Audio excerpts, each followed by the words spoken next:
안녕하세요. 김호준입니다. 서울 디지텍 고등학교의 곽일천 교장은 종업식에서 대통령 탄핵이 법적 절차를 지키지 않은 정치적 음모라고 연설을 해 문제가 됐습니다. 보수 진영은 그동안 전교조에 대해 학생들을 정치적으로 교화한다며 공격해왔습니다. 그 논리대로라면 곽 교장 개인의 정치적 편향을 학생들을 대상으로 교화하는 것도 비난해야 합니다. 그래야 일관성이 있죠. 그런데 전국 학부모 교육단체연합은 어제 이 학교를 찾아 전교조를 규탄했습니다. 발언은 곽 교장이 했는데 왜 전교조를 규탄하는 거죠? 그리고 전국 학부모와 오직 예수라는 깃발은 무슨 상관이고 왜 거기서 흔드나요? 게다가 성조기는 왜 같이 흔듭니까? 전국 학부모 교육연합이 기독교 계열인가요?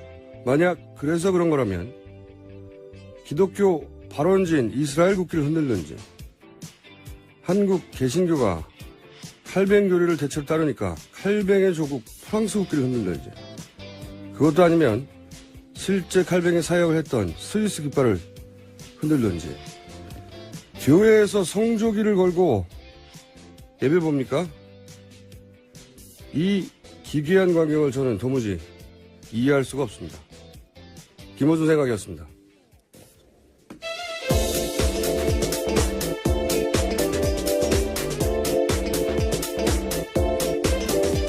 시사인의 김지입니다. 네, 어젯밤에 갑자기 새로운 전혀 기대치 않았던 큰 뉴스가 나왔죠. 큰 뉴스가 나왔습니다. 예, 그것들 다 전해주세요. 네, TV조선 어제 보도인데요. 김정일의 장남인 김정남이요, 말레이시아에서 피살됐다라는 보도를 했습니다. 단독 보도입니다. 이게 독살 당했고 여성 2명에 의해서 네. 택시를 타고 도망갔다 이런 단독 보도였죠. 특종. 근데 저는 이 뉴스가 굉장히 좀 부자연스러웠어요.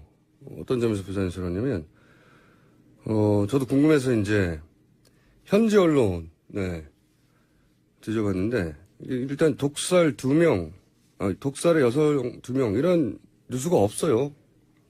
전혀.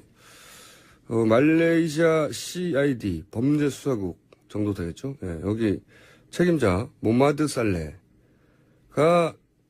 제가 지금 방송을 시작하기 전까지 확인한 바로는 여행 서류로 봐서 김정남으로 보인다. 하지만 김정남으로 확정할 수는 없다. 근데 이 부분은 우리 정보당국이 더 정확할 수가 있어요. 이런 정보는 김정남이 평소에 쓰던 여러 여권 중에 하나다. 네, 김철이라는 이름의 여권이 발견됐다고 하죠. 이런 거는 우리가 더 빠를 수 있는데 문제는 이제 독살과 여성 2명 부분입니다. 이 TV조선에서는 특정했잖아요. 여자 2명. 네, 그렇죠. 독살, 택시로 빠져나갔다. 그림도 막 나와요. 근데 이제 말레이시아 이 범죄수사국의 이제 현재까지의 공식 논평은 부검이 진행되지 않아 사인을 확정할 수 없다요. 네. 물론 나중에 이제 부검 결과가 나오면 독살이었다고 말할 수는 있을지 모르겠는데 현재는 부검이 안 됐으니까 모르죠. 네, 오늘 부검 진행한다고 합니다. 네. 모르는 게 맞고 그리고 이제 그 과정은 이제 공항 의무실로 찾아왔는데 얼굴을 감싸고 어지럽다고 했고, 네.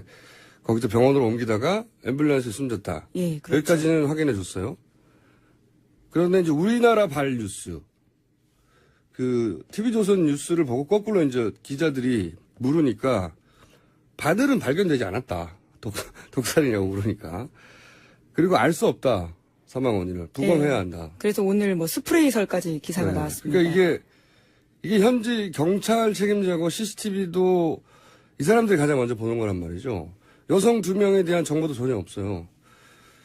현지 경찰도 모르는 걸 TV조선은 어떻게 하는지. 저는 그게 뉴스입니다. 저한테는. 좀 더 두고 봐야 할 뉴스다. 한 가지 분명한 이제 우리나라 정치 상황상 특정 정치 세력에는 매우 적절할 때 상황해준 뉴스이기도 하죠. 예. 자, 이 뉴스 여기까지 하고요. 다음은요. 네, 최경희 전 이화여대 총장이 오늘 새벽 구속됐습니다. 서울중앙지법 성창호 영장전담 부장판사가 새벽 2시 20분쯤 결정한 사항인데요. 추가로 수집된 증거자료 등을 종합할 때 범죄 사실이 소명되고 구속의 사유와 필요성이 인정된다. 이렇게 밝혔습니다. 네. 삼성 이재용 부회장 영장 심사에 대한 부담감의 결과라고 봅니다, 이건. 특검이 잘해서가 아니고요. 아니, 물론 뭐, 네네. 보강도 됐겠지만, 예. 네. 진짜 메인 디시는 이제, 어제 청구된, 어제 청구된 결과가, 금요일날 새벽에 나오겠죠. 네. 네. 이재용 부회장에 대해서 특검이 어제 구속영장 재청구했습니다. 네. 혐의도 기존의 뇌물공여, 횡령, 위증에다가요 2가지를 더해서 새롭게 추가된 재산 국외 도피, 범죄 수익 은닉 이런 것도 있거든요. 네. 결과가 아니라요. 영장 실질이 내일 오전 10시 반에 열리고요. 아마 결과는 금요일 새벽 혹은 그렇죠. 아침 정도에 나올 것으로 보입니다. 지난번 기준으로 보자면 뭐 새벽 4시 막. 예, 금요일 5시, 날, 4, 5시 정도. 예. 저희가 금요일 날 방송하는 즈음에나 결과를 알고, 제가 이제 750원 걸었는데, 예, 기각될 거라고. 80% 이상의 확률로. 100%라고 하지 않은 이유는, 특검이 여기 올인했어요. 그러니까, 윤석열 검사 포함 20명의 특검 검사하고 수사팀들이 나머지 재벌 수사를 포기했습니다. 시간이 너무 없으니까. 포기하고, 삼성 그 영장 재청구에 올인했거든요. 특검이 지금까지 보여준 수사력이 대단하잖아요. 근데 한 사안에 올인했다. 그러니까 굉장히 많이 보강됐을 거라고 보거든요. 너무 많이 보강돼서 이래도 기각할래 하고 이렇게 집어넣은 거란 말이죠. 그래서 저는 20% 정도 상승했지만 워낙 부담이 큰 거라 이걸 기각한다면 이제 다른 건 없죠. 기각해야 해서 하는 거라고 저는 생각이 드는데 80% 확률로 기각 될 거라고 저는 생각합니다만은 20% 남은 20%는 너무나 공방이 자료가 많이 돼서 네. 만약에 발부가 된다면 저는 이 영장 실질 심사하는 부장판사가 앞으로 남은 판사 경력직을 걸고 하는 거라고 봅니다. 인생의 갈림길에 네, 한정석 거라고. 영장 전담 판사입니다. 네, 인생의 갈림길에 선 거라고 봅니다. 저는 그분이. 자, 법조 인생의 갈림길에 쓴 거죠. 어느 쪽 길로 갈지는 모르겠어요. 그러면서 보강한 것 중에 일부 내용이 보도가 된 것도 있죠. 네, 그렇습니다. 20% 말씀하신 그 부분들에 대한 것들인데요. 네. 네, 어제 SBS 보도에 따르면 삼성이 정유라 씨에게 말을 사준 비밀 계약서 있다라는 건 이미 전해드렸었는데 저희가 어제 이제 해설해드렸죠. 해설. 이거 예. 말 세탁이 아니다. 이거는 최순실의 욕심이 이 정도라는 걸 보여주는 거다. 최순실 씨는 말을 자기 이름으로 소유하고 싶었거든요. 예. 근데 그게 이제 비밀 계약서가 있다는 보도는 어제 나왔고. 네네. 뿐만 아니라요. 네. 여기에서 합의서도 특검이 확보했다라는 계약서, SBS 보도입니다. 예. 계약서 있고 회의록도 나왔다고 그러지 않았나요? 회의록. 예. 회의록, 합의서를 회의록이라 부르기도 하는데요. 삼성 쪽에서 작성한 회의록을 보면 최순실 씨와 약속한 내용을 최 원장 미팅 결과라는 제목으로 작성을 했고요. 그 내용을 보면 최순실 씨가 명마 블라디미르를 6개월 안에 매각 추진해야 한다라고 쓰여 있고요. 또 3자 계약을 통해서 블라디미르를 최 씨에게 사준 것을 숨기겠다라는 내용도 있다라는 겁니다. 네, 이 3자 계약이 어제 말씀드렸다시피 삼성 소유로 명의로 돼 있던 말들을 이 말장사한테 예, 덴마크 중개사는요. 네, 말장사한테 파는 형식을 취했지만 그 판 돈을 안 받았어요. 돈을 안 받고 최순실 씨가 말을 샀는데 돈을 조금만 주고 샀어요. 그러니까 현물로 말을 주고 그 차액만 낸 거니까 사실은 하나의 계약인 거죠. 네, 그걸 3자 계약을 표현했고 6개월 안에 매각 이 조항이 저는 굉장히 중요하다고 보는데 이건 이제 회의록이 나왔다는 거잖아요. 네네. 이게 그러니까 이런 거죠. 돈 조금 주고 샀잖아요. 비싼 말을 30억짜리라는 말을 좀 얼마 주는지 모르지만 돈 조금 주고 샀잖아요. 근데 6개월 후에 매각하면 30억을 다 받을 거 아닙니까? 그 다음부터는 돈이 완전히 세탁되는 거예요. 여기서부터는 돈 세탁이 되는 거죠. 네, 말 세탁에 이어 돈 세탁을. 그 앞 계약은 말을 주고 네네. 돈을 조금 내고 차액만큼만 내고 비싼 말을 자기가 가졌고 이제는 이 말 30억짜리를 팔아버리면 자기가 30억이 들어오잖아요. 그 다음부터 사는 말들은 이제는 완전히 흔적이 없는 거 자기 돈으로 산 게 되는 거죠. 그 그 단계를 담은 거죠. 이거 아주 치밀한 돈 세탁이다. 이 계약의 속성을 정확하게 이해하면 구속돼야 되는 거 맞죠.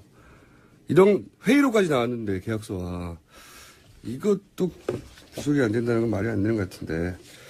자, 관련 뉴스 또 있나요? 네, 이번엔 또 메모지도 나왔다라는 건데요. 네. 검찰이 지난해 초 삼성전자 압수수색하면서요. 박상진 사장이 쓴 메모를 압수수색했습니다. 거기에는 지난해 9월 달에 최순실 씨 독일에서 만나면서 쓴 메모인데 이렇게 쓰여 있다고 합니다. 내년 대선 전 또는 정권 교체 시 검찰 수사 가능성. 검찰 수사 개시되면 우리는 자료 제출해야 함. 삼성 폭발적. 프로그램 일단 중지, 정보 소스 단속. 이렇게 써놨고요. 또 다른 메모에는 이렇게도 쓰여 있는데요. 말에 대한 욕심 그대로. 최순실 씨를 일컫는 말로 보입니다. 제가 말했잖아요. 이건 말 욕심 때문에 이런 계약이 나온 거라고. 말 욕심 그대로. 저는 칭찬받아야 됩니다. 말 세탁이 아니고 말 욕심 때문이라니까요. 예, 지난해 9월에 그렇게 난리가 났을 때도 불구하고 정말 참. 그때도 자기 명의로 말을 가지고 싶었던 거예요. 그 전까지는 삼성전자 명의로 돼 있던 걸. 그래서 그런 복잡한 계약을 한 것이고, 그 다음, 동시에 그러면서, 돈 세탁이 이루어지는 거죠. 그 다음, 구매할 때부터는. 최 씨의 말에 대한 욕심은 그대로다. 야, 이런 게 나왔는데도 구속을 안 한다는 게 말이 되나, 이게. 자, 다음 뉴스는요? 네, 어제 뉴스공장에 출연한 최동욱 전 검찰총장에 관한 뉴스인데요. 최 전 총장에 대해서 대한변호사협회가 변호사 개업 신고서를 받아주지 않겠다라고 밝혔습니다. 이 뉴스는 제가 할 말이 있습니다. 이거 특주시. 제가 굉장히 화가 나는 뉴스인데 왜 화가 나는지 잠깐 설명을 드리면 어제 이제 최동욱 총장 인터뷰하고 하루 종일 검색어가 있었어요. 네, 굉장히 화제가 됐죠. 네. 네. 그 특검이 왜 연장돼야 되는지, 삼성 이재용 부회장이 왜 구속돼야 되는지 제가 들어본 것 중에 가장 설득력 있는 네네. 인터뷰였고 재밌게 들었습니다. 네. 그 굉장히 인상적이었다는 사람도 굉장히 많이 만났어요. 저도 뉴스공장 인터뷰 역대 베스트 3 안에 든다. 나머지 베스트 2는 아직 정하지 못했어요. 이거부터 일단 정해놓고요. 네네. 정말이 그 정도인데 인터뷰가 끝난 직후에 계속 검색어가 뭐 1위도 올라갔다 했었거든요. 직후에 갑자기 최동욱 총장 변호사 못한다 이런 기사가 쏟아졌어요. 검색을 해보면 최동욱 이름 치면 이 인터뷰가 나오는 게 아니라 그보다 훨씬 더 많은 기사가 최동욱 전 총장 변호사 못해 제목으로 뽑아온 네네. 이게 나왔거든요. 하필이면 인터뷰한 당일날 아침에 같은 시간대에 그리고 결국은 포탈은 이 인터뷰 못해를 메인 기사로 걸었어요. 저 인터뷰가 아니라 이게 우연인가? 저는 아니라고 보는 이유가 있는데, 간단히 정리하면, 변호사가 되려면 변호사 등록신고서, 개업신고서, 2개의 서류가. 네네, 그렇죠. 필요합니다. 그런데, 그리고 변협에 등록이 돼야, 등록신고서, 등록이 돼야 변호사가 된다고 정해져 있어요. 최 총장은 지난 1월 달에 이미, 1월 5일 날 서울지방변협에다가 이거 서류를 접수했어요. 서울변협은 뭐 소리 문제가 없으니까 대한변협으로 전달하고, 대한변협은 한 달 동안 심사를 안 했어요. 안 하다가 우리 방송 이렇게 바로 전날 아주 우연하게도 전날 서류를 이상이 없다고 받았어요. 등록심사위원회에서 규정상 아무 거부 사유가 없다고 의결했다고 이제. 그래서 이걸로 법적 절차 끝난 거거든요. 이 서류 2개가 동시에 들어가고 그리고 받아들여지고 끝이에요. 근데 다음날 아침 오전에 대한변협 회장 명의로 성명서가 나온 겁니다, 이게. 이 뉴스의 출발점은 개인 성명서에서 뭐라고 나오냐면 개업 신고서를 반려한다고. 제가 화가 난 부분이 이거예요. 이게 말이 안 되는 게,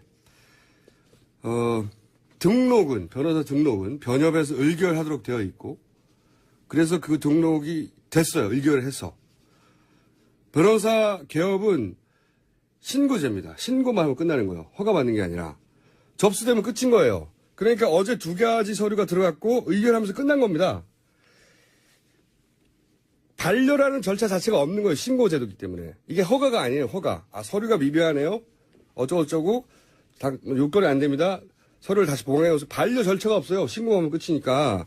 다 끝난 거거든요. 그런데 이 성명은 그러니까 하등의 법적 구속력이 없는 겁니다. 이 성명을 낸다고 해서 변호사를 못하는 게 아니에요. 법적 절차는 끝난 거예요. 그냥 회장 개인이 자신의 페이스북에 나는 반대 쓰는 거하고 똑같은 겁니다. 법적 구속력이 없는, 완전히. 그런데 이걸 굳이 내요. 마치 변호사를 못할 결격 사유를 변협이 공식적으로 인정한 것처럼 그렇게 느껴지잖아요, 이게. 네, 그렇죠? 물론 대한변협은 정관예우를 이야기하고 있긴 아니, 하습니다 3년 반 전에 현 정권에서 잘린 정관예우를 누가 해줍니까? 바로 전날 정상 등록을 해줬어요. 근데 바로 다음날 아침에 회장이 개인 성명을 낼 만큼 새벽에 무슨 일이 있었나. 그 사이 있었던 일이라고 뉴스공장에 출연한 것밖에 없습니다. 제가 말하지만 그 새벽 사이에 있었던 일 뉴스공장에 출연한 것밖에 없어요. 그래서 저는 개인적으로 이건 최동욱 총장이 특검 연장, 삼성 이재용 부회장 구속 방침, 굉장히 설득력의 기사가 퍼져나가는 것을 적어도 이 변협 회장님 단위에서는 막으려고 했던 그런 목적이 아니냐. 그렇게 그 기사가 퍼져나가서 결국은 그 기사가 훨씬 더 많이 나왔어요. 예. 이게 너무 치사한 거 아닙니까? 그런 목적이라면? 저는 그렇게 추정합니다. 게다가 이 하창호 변협 회장님이 이번에 이제 김영환 다이어리에 김기춘 비서실장이 대한변협 회장 선거에 애국단체가 관여하도록 하라.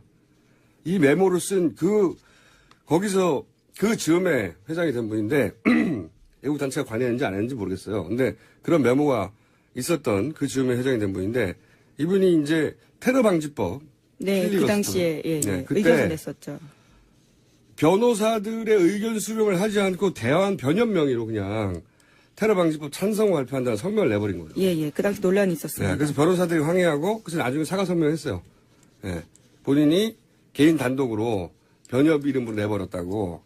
근데 이번에는 맨 아래 성명으로 나온 건 이 출발의 성명이에요. 개인 성명. 맨 아래 보면 본인 명의로 되어 있습니다. 변협이 아니라. 이 차이가 큰 겁니다. 이 기사를 쓴 분들이 이 성명서 확인했는지 모르겠는데 저는 확인해 봤어요. 맨 밑에 개인 명의예요. 대한변협의 회장 누구라고. 대한변협 이름이 아니라. 이게 너무한 거 아닙니까? 그 전날 밤에 다 통과되고 다 끝났고, 근데 법적 절차에도 없는 반려라고 혼자 성명 써가지고 내고 그 기사를 막, 야, 이거 너무한 거예요, 이거. 야. 우선 청취자 여러분들은 이 방송을 들으시면 이 방송을 좀 퍼뜨려주세요. 이렇게 나오면 우리도 가만히 있을 수는 없잖아요?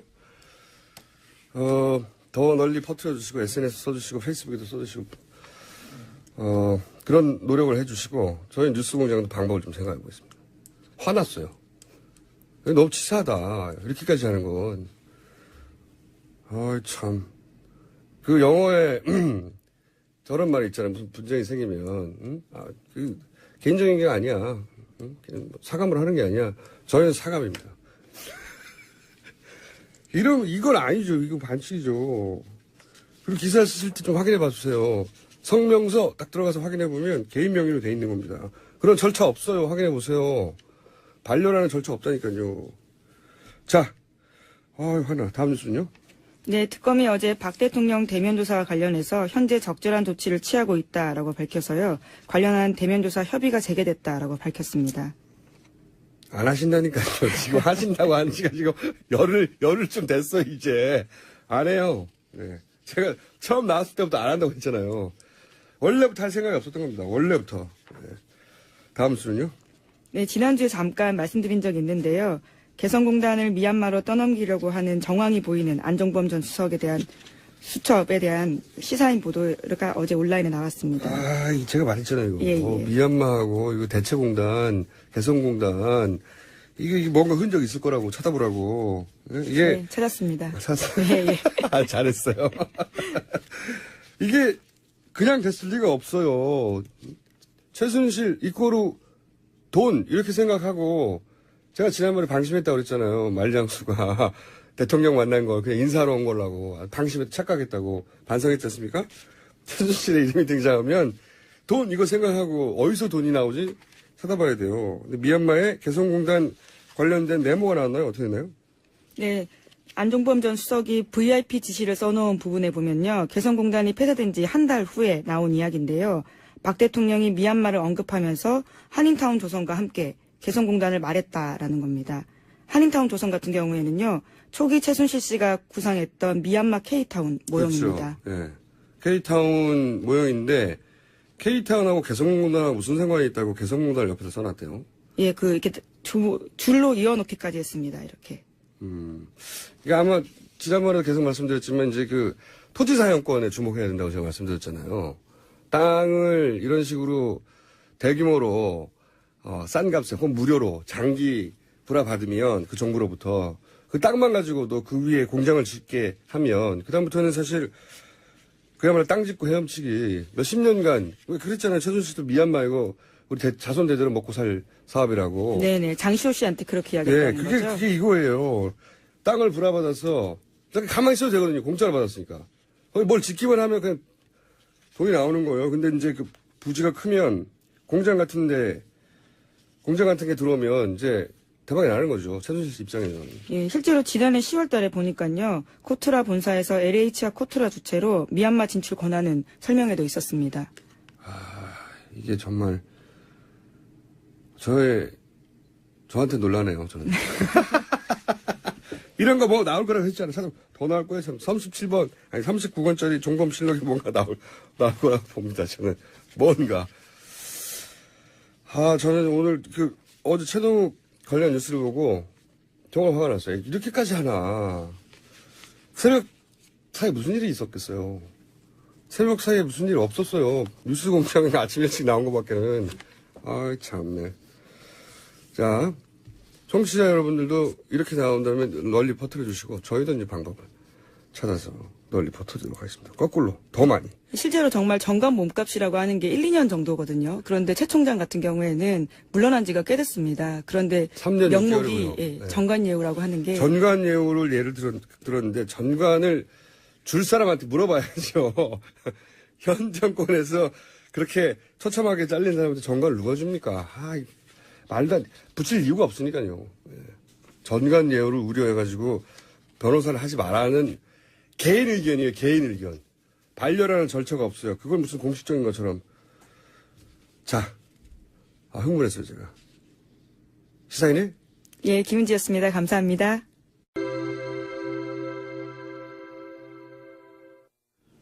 자, 오늘 정말 하실 말씀이 많을 것 같은 이해운. 왜냐면 지지율도 떨어지고. 저희 지지율 오를 거예요. 잘못하면은, 당도 막 해체한다고 하고 막 정당 해체라는 말도 했었어요. 누가요? 우리가 아니고 우리가 저쪽 보고 하라 그랬지. 아니, 대표님이, 정 대표님이 만약에 탄핵이 기각되면, 우리는, 정당성을 잃었기 때문에, 당을 해체하겠다고. 근데 저는 그게 좀 이해가 안 갔던 게, 정명국 이제 저희 인터뷰에서 대표님이 하신 말씀인데. 이상하네. 우리는 분명히 의원직 사퇴만 우리가 의결했는데, 저랑 인터뷰하다가. 의결하지 않은 말씀까지 막 하시네. 저랑 인터뷰하다가 네. 제가 막 이것저것 따지니까 우리 진심을 알아달라면서 그런 말씀 하셨어요. 낚였구나. 아니, 우리 김어준 앵커는 완전히 사회자님은 맨날 그렇게 사람 낚는 게 업이면 어떡하셔요. 제가 이름이 어쩌가 들어가죠. 어부예요. 어부, 네. 자, 이 얘기부터 해야 될 것 같아요. 다른 것보다 지금 대변인 하시던 네. 장 대변인. 네. 장 대변인이 사실은 막 피치를 올리면서 계속 잘 나갔죠. 그리고 특검 연장해야 되겠다고. 아니, 그리고 뭐 청문회에서도 상당히 압박했죠. 그래서 많은 중요한 진술도, 의미 있는 진술도 얻어내고. 뭐라고까지 했냐면, 특검 연장, 만약에 황교안 대행이 안 해주면, 본인이 바른정당 전원에 서명을 받아서 특검 연장 본인이 반드시 관철시키겠다고 굉장히 공개적으로 강력하게 얘기했거든요. 근데 그런 얘기를 한 다음날 갑자기 사건이 터져가지고, 하루아침에 뭐 의원직 사퇴까지 몰려가는데 저는 이제 오랫동안 새누리당 지금은 이제 자유한국당이죠. 네. 자유당이죠, 뭐. 네, 자유당이라고 하시니까 요 시간만큼은 그럼 자유당이라고 같이 부르겠습니다. 네. 원래 이제 불러달라고 하는 대로 불러주는 게 맞긴 한데, 한국당은 좀 이상해요. 한국당은 미국당 있나요? 아니 뭐 대한민국 전체가 자기들 같이 얘기하니까 그건 좀 프랑스당 들어본 적 적절치 없는데. 않아요. 저도 그렇게 생각해요. 일본당 이거 네. 없잖아요. 그걸 또 사용해도 된다고 또 허락한 기관은 또 뭔지 모르겠는데 어쨌든 진짜 이상한 거예요. 한국당 이런 하면 것은. 우리 모두가 그 당 당원 같잖아요. 말레이시아당. 5천만 국민이. 네. 5천만 국민을 그 당 당원으로 이렇게 처리하는 것은 찬성 아닙니다. 뭐 그건 그 당의 노림수죠. 이하간 여기서는 그러면 잠시 자유당이죠. 예. 의원님 어디에 따라 자유당을 제가 오랫동안 이렇게 물끄러미 쳐다보는 게 저의 취미였고 오랜 세월 쳐다봤는데 장재원 의원은 지나치게 절묘한 타이밍에 이렇게 가시는구나. 그리고 다들 이해 안 된다라고 얘기하는 게 이제 그 트위터에 올린 친구들의 글인데 예. 이 사람 저 사람이 섞여 있는 거잖아요. 예. 그렇게 모든 친구들이 한꺼번에 거의 총걸기를 타이밍 맞춰서 잘 했을까? 예. 그건 상당히 일어나기 어려운 가능성 제로 이벤트 아니에요? 예. 다들 이제 여의도 또 참새들 얘기를 하면 참새들. 이거 뭔가 정보를 쥐고 있는 모든 것을 다 들여다보기도 빅브라더 같은 존재인 사정기관이 딱 기다리고 있다가 터뜨렸다 보내려고. 그런 얘기를 지금 하고 있습니다. 좀 많이들 해요. 여의도에서는. 심지어 언론인들까지도 밥 먹은 데 가니까 그런 얘기 기관 하시더라고요. 정확한 이름이 어디죠? 그건 뭐 또 얘기하면 또 그 기관이 우리 국세청인가요? 아니다. 뭐 그런 이름 앞에 한자가 들어가는 것 같긴 한데. 네. 맞네. 국자가요? 네. 그런 얘기. 국방일보?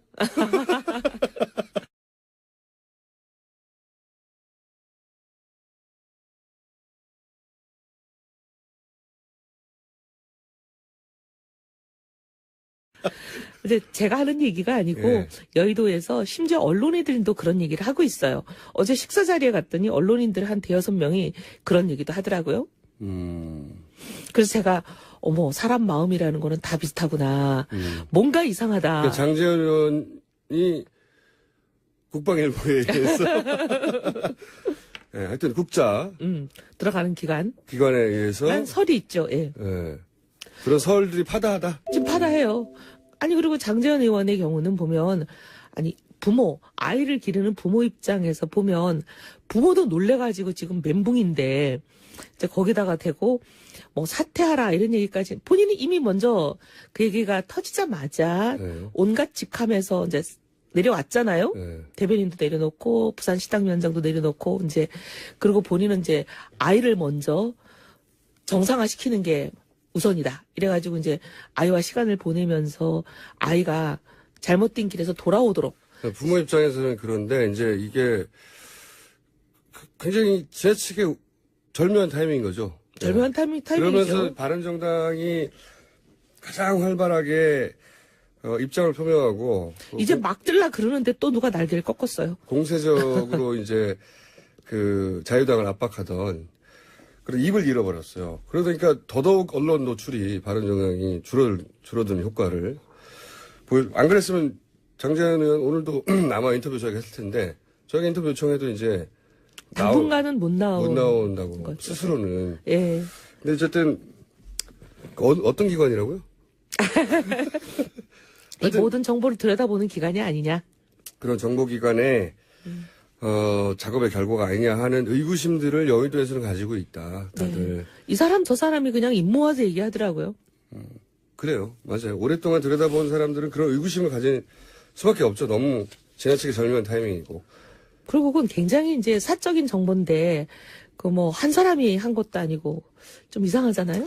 그런 점이 있습니다. 분명히. 그런 의구심을 가질 만하고. 두 번째로 제가 같이 오늘 꼭 얘기해 보고 싶은 게 뭐냐면 이거예요.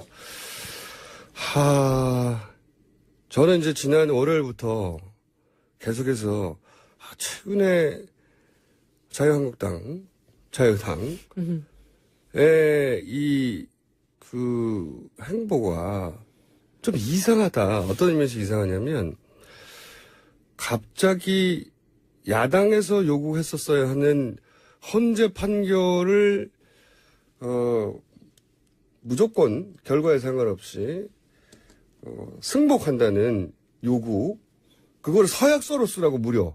이거는 예전에는 바른정당이 새누리당한테 요구했던 거예요. 요구하고 계속 얘기해도 들은 척도 안 하셨어요. 네, 그때는 계속 바른정당이 새누리당에다가 승복해라. 그러니까 이제 선언하자. 예. 그리고 합의하자. 예. 선언을 국민 앞에 발표하자 우리 합의해서 그렇게 얘기해도 꼼짝도 안 하더니 그렇죠.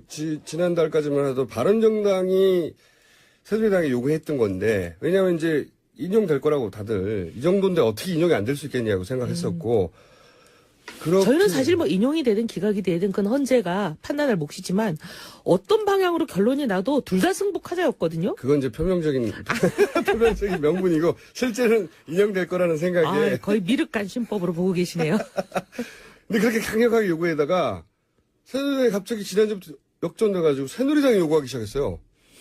아니 자유한국당이죠 이제. 자유당이죠. 자유당이 갑자기 뭐 요구하는 걸 말씀하신 대로 넘어서서 문서로 이거를 뭐 서약서를 쓰잖아요. 쓰자. 그다음에 막. 그런 말을 거기 동의하지 않는 대선 후보들은 나올 자격도 없다느니 막 엄청나게 공격적으로. 아니 대선 후보들 우리 바른당이 제일 먼저 유승민 후보가 얘기했잖아요. 대선 후보들 모두 모여서 이거 승복한다는 선언하자 했을 때는 그쪽에 9명인가 10명인가 지지율 거의 0%에 가까운 사실상 0%의 9명인가 10명인가 뭐 대권 주자가 계신다는데 그분들 한마디도 답이 없었어요. 그때는요. 네. 그때는. 아니 불과 얼마 전까지 답이 근데 없더니 이게 갑자기 확 바뀌었단 돌변했어요. 말이에요. 그렇죠. 저는. 그래서 이것도 이제 여의도에서 말이 많아요. 잠깐만요. 왜 그럴 거냐. 그렇죠. 저도 그래서 이틀 연속으로 무슨 얘기를 했냐면 우리는 모르는 그들만 아는 정보가 있는 거 아니냐 이거. 그거에 근거하여 뭔가 자신을 얻은 거 아니냐. 이게 제 이제 추정이었어요. 왜냐면 그러지 않으면 그렇게 전제하지 않으면 이해할 수 없는 행보 아니냐 이게. 왜 이렇게까지 자신 있게 나오는 거냐. 생각해 보시면요. 그 서약서를 이제 보십시오. 탄핵이 제가 짧게 말씀드릴게요. 탄핵이 인용됐어요. 새누리당한테는 굉장히 나쁜 뉴스죠. 그러면 대선 후보들도 다 서약하라고 그러잖아요. 그럼 자기들이 그 걱정이 돼서 서약을 하라고 그랬다면 새누리당의 대선 후보들이 길거리로 나갈까봐 그게 걱정이 돼가지고 다른 당 후보들도 사인하라고 하는 거예요. 다른 당 후보는 안 나가거든요, 그때? 그러니까 이 경우를 상정하는 건 아닌 거예요.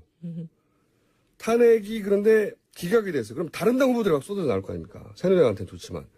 그 사람들이 나오면 80% 국민들이 그 인용을 원했는데 기각이 되면 다 같이 난리가 날 거잖아요. 그거를 막으려고 했다. 그거는 말이 되죠.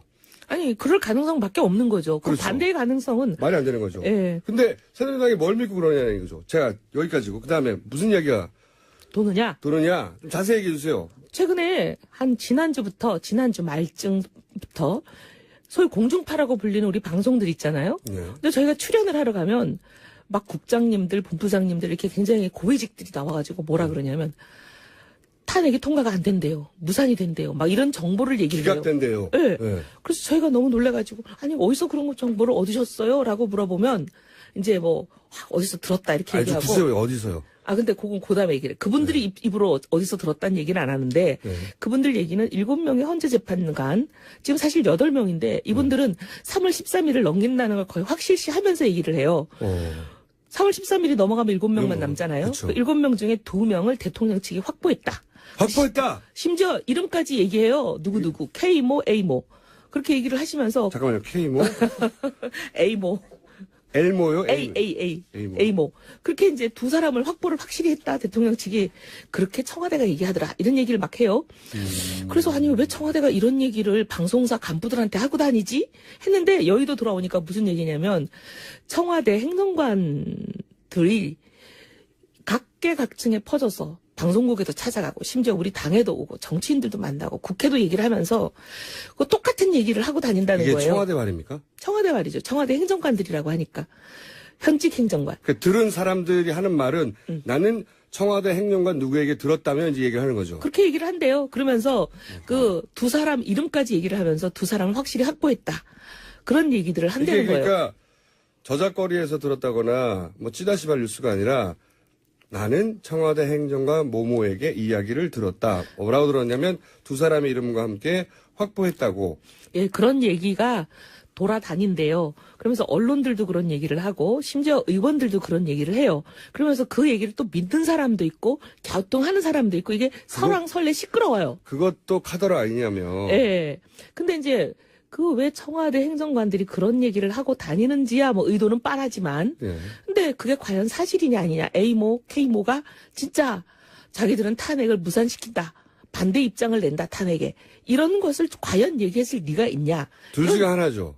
그런 말을 한 적이 없는데 이런 뉴스를 퍼뜨려서 본인들에게 유리하게 정보를 끌고 가려는 의도가 있거나, 그렇죠? 근데 이제 헌재 재판관들은 고도로 훈련된 분들이에요. 네. 갑자기 헌재 재판관이 된 무슨 병아리 초년생들이 아니잖아요. 네. 자기 평생의 이 커리어를 재판에만 어떻게 보면은 재판에서만 싸우신 분들이라 네네. 절대 재판을 어떻게 할 거다 하는 결과 얘기를 자기 가족한테도 안 하는 걸로 알려져 있는 분들인데 누군가한테 확실하게 얘기하기 그런 어렵죠. 분들이 당연히. 뭐 청와대에 얘기했을까?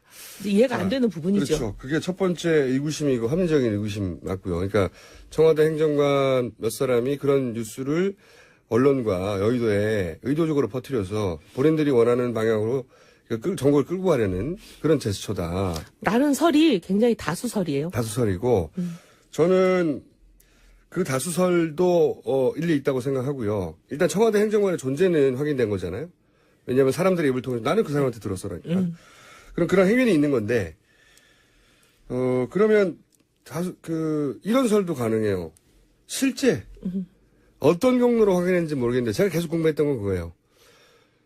정말로 그런 걸 확인했다면 어떻게 확인했냐 물어봤냐 아니면은 예를 들어 자기들끼리 이제 헌재 그 재판관끼리 회의도 할 거 아닙니까? 뭐 그런 걸 예를 들어 그 공간을 이렇게 불법적으로 도청을 한다든가 그런 방식으로 유추했는가 모르겠어요. 그래서 단서나 힌트를 가지고 하는 말인 가능성과 아무 단서도 없는데 본인들이 추정하기에 본인들이 근데 저는 1번이냐 2번이냐 1번일 가능성은 저는 거의 없다고 보는 게 네. 그래서 저희가 그 두 분에 대해서 굉장히 이제 궁금하잖아요. 저희도 네, 과연 그렇죠. 그런 말을 하셨을 분인가. 네.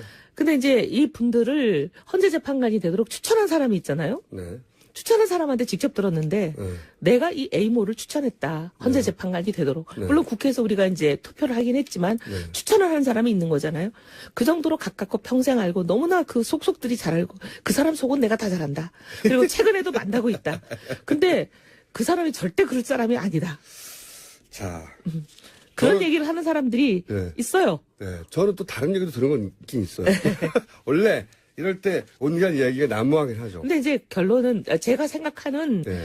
추후로는 뭐냐면 헌재 재판관들이 그렇게 어린애가 아닌데 자기가 뭐라고 판결을 할 건지 찬성인지 반대인지를 얘기했을 리도 없고 그게 청와대로 흘러갔을 리도 없고 그다음에 그 사람들의 그 내심이라고 이제 가까운 사람들이 지인들이 얘기하는 거는 탄핵 찬성이라는데 왜 이런 어이없는 소문들이 퍼지면서 이게 영향을 미칠까? 왜냐하면 탄핵이라는 게 잘 아시면 정치재판의 성격이 있는 거잖아요. 예. 그래서 탄핵을 반대하는 여론이 높아지면 탄핵이 무산될 가능성이 높은 거잖아요. 예. 그러니까 그 탄핵을 반대하는 여론을 조성하기 위한 일종의 작전이 아닐까. 그게 합리적인 추론이라고 저도 생각해요. 가장 합리적인 추론이고 그럴 법한데 제가 그렇게 단정만 할 수 없다고 생각하는 대목은 뭐냐면 이쪽은 재판의 결과가 사형 혹은 무죄 중간이 없어요. 그리고 재심도 없는. 그러니까 사실은 이 판결에 따라서 이 정치 세력 전체가 해체될 수도 있는 거예요. 공중분해 될 수 있는 가능성이 높거든요. 우리 국민들 보니까 뭐 그렇게 어이없는 일을 하신 분들인데도 13% 15% 지지하고 계시던데요. 뭘 공중분해가 되겠어요?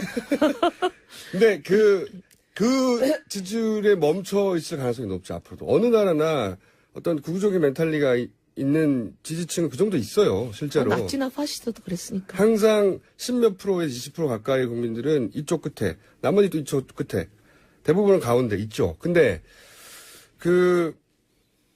그분들의 지지율이 그 정도에 멈춰 있을 만큼 본인들은 정권을 잡고 정권을 창출했던, 그러니까 본인들이 다수라고 생각하는 세력인데 이게 만약에 탄핵이 인용됐다, 탄핵이 이제 통과됐다 그러면 정치적 사망 선고나 마찬가지. 이번 대선에 있어서는.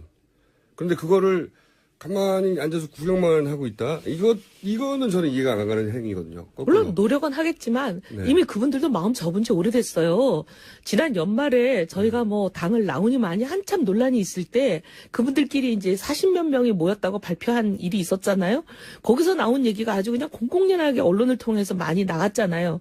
거기서 보면 이제 친박 좌장이라고 불리는 뭐 모씨가 우리는 어차피 정권 잡을 수도 없고 우린 대권 주자도 없다. 꿈 깨라. 그게 12월 달 얘기고요. 네. 지금 마음이 2월, 바뀌었어요? 마음이 바뀐 행보가 뭔가 있어요. 태극기가 좀 나오고 그때는 5% 4%밖에 안 된다는 대통령 지지율밖에는 몰랐는데 이제는 탄핵을 반대하는 사람이 13% 15%다. 막 태극기가 몰려 나온다. 하니까 이제 이분들이 마음이 슬슬 동하기 시작했다는 건가요? 탄핵 반대 지지율은 그때는 지금이랑 똑같아요. 여론조사에 똑같죠. 보면 13에서 15 사이에서 변한 적이 없고요. 탄핵을 해야 된다는 지지율도 변한 적이 없죠. 79, 80에서 변한 적이 없어요. 그냥 이 지지율은 변한 적이 없는데 환경은 변한 적이 없는데 민심은 오로지 이 새누리당의 태도는 바뀌었다는 거예요. 마음을 비웠다가 가만 생각하니까 이게 아닌 게 비어? 아니, 자신감을 얻을 단서를 얻은 게 아닌가. 그걸 잘 모르겠어요, 제가. 모르겠는데 많은 국민들 밤에 잠이 안 오시겠어, 이 방송 들으면. 그건 정말 80%의 국민들에게는 엄청난 스트레스가 되는 뉴스라 그걸 믿고 싶지 않죠. 하지만 보고 싶지 않은 일도 세상에 원하는 대로 안 돌아가잖아요. 보고 싶지 않은 것도 봐야 된다고 생각하는데 어쨌든 여기서 오늘 한 가지 이 나온 뉴스는 청와대 행정관들이 그런 이야기를 하고 다닌다. 하고 다닌다. 물론 뭐 개인 생각이라며 만약에 그 두 사람 혹은 세 사람을 특정해서 혹은 여러 사람을 특정해서 당신이 그런 말 했냐 그러면 아니 내 생각이 그렇다고 이렇게 말하겠죠. 아마도. 하지만 적극적으로 하고 다닌다는 거죠. 그리고 이제 많은 경우에 주로 그런 얘기를 하는 사람들을 붙잡고 물어보면 내 생각이 그렇다라고 얘기하거나 또 제가 들은 건 그래요. 찌라시를 봤어요. 뭐 취재해본 바론 그래요. 물론 취재하는 게 업이 아닌 사람이지만 그럼 할 말이 없어요. 자, 요 두 가지 제가 가장 궁금했던 건데 좀 더 계속 알아보시고요. 네. 장재현 의원의 국방일보 건도 계속 알아보시고요. 그리고 유승민 의원 있지 않습니까? 사실은 유승민 의원이 그분이 가진 역량을 보자면 훨씬 더 치고 올라가야 될 잠재력이 있는 분인데 묻히고 올라간 것은 이게 어떻게 된 걸까요? 아니, 이게 전략적인 이제- 실패인 것 같아요. 저는 제가 보기엔. 우리가 잘못했다. 또는 우리가 더 잘해야 된다. 물론 그런 부분이 있죠. 근데 이제 원흉은 누구냐면 소위 자유당이에요. 자유당은 네. 끊임없이 지금도 지난 며칠 전에 있었던 태극기 집회에서도 그런 얘기가 나왔다고 해요. 뭐라고요? 계속 그 사람들이 주장하는 유승민 배신자. 유승민 배신자를 처단하라. 막 이런 얘기를 한다는데 근데 왜 배신자냐고요. 배신자가 아니죠. 대통령이 잘못하는 거를 이러시면 안 됩니다. 라고 얘기하는 걸 지금 배신이라 그러는 거잖아요. 네. 근데 이제 그런 배신이라면 사실 해야 되는 거 아닌가요? 근데 이제 그런 정치적 공격을 받지 않는 정치는 없어요. 근데 굉장히 그 집요하게 악랄하게 페이크 뉴스를 대량으로 살포하면서 지금 거의 1년 이상을 그렇게 낙인 찍어 오고 있어요. 물론 그런 민주당을 지지하는 야권 성향의 지지자들은 당연히 이제 야권 후보들을 지지하죠. 네. 근데 사실 이제 유승민 후보를 지지할 만한 성향이라는 거는 중도 일부와 보수밖에 없는데 보수들을 향해서 끊임없이 이 사람은 절대 청산 대상이야 막 이러고 있으니까. 그것도 있지만 또 한 가지도 있어요. 뭐냐면 유승민 의원이 이제 보수 후보 단일화를 너무 일찍 치고 나가다 보니까 뭐 나중에는 그게 전략적으로 이제 하나의 수단이 될 수 있었을 것 같은데 그럼 나중에 합칠 건가? 그런 얘기 네. 많이 들었어요. 그래서 저희도 그거 왜 이렇게 일찍 얘기했냐 아. 이거죠. 전략적인 실패라고 저는 봅니다. 자신감이 좀 있었죠. 그러니까 저쪽 새누리당 지지층을 끌어올라고 그런 것 같은데 거꾸로 바른정당 지지층 그쪽을 뺏긴 거 어차피 합칠 거니까 그럼 형님한테 가야지 이런 이미지를 준 게 아닌가. 어차피 합칠 거라는 거는 이제 그게 다들 오해하신 거고 오해지만 그런 이미지를 줬다는 거죠. 그러니까 그렇게 어떻게 보면 오해받게 한 거는 저희가 좀 돌아볼 대목인 것 같아요. 많이 돌아보셔야 돼요. 네, 알겠습니다. 근데 솔직히 이제 그 말을 한 진이는 예. 어차피 탄핵이 통과되고 나면 탄핵 당한 정당에서 후보를 낼 수도 없고 내서도 안 되고 결국은 나밖에 남지 않잖냐 이 얘기였거든요. 보수 진영에서. 예. 근데 아직 탄핵이 안 됐고 새누리당은 거꾸로 자신감을 가진 이 상황에서 일종의 김칫국. 문재인 전 대표 김칫국 마시지 말라고 막 그러잖아요. 네. 이제 공격할 때. 네. 아니 벌써 대통령 된 듯이 굴지 마. 비슷한 거예요, 그거. 하여튼 뭐 작은 김칫국 마신 겁니다. 저희가 하여튼 돌아볼게요. 아니 그래서 앞으로는 전략을 좀 바꿉니까? 왜냐하면 이게 뭔가 획기적인 게 안 나오면은 바른정당이 보수 정당으로 상대적으로 합리적임에도 불구하고 주목을 못 받아요. 장재원 의원도 지금 했죠.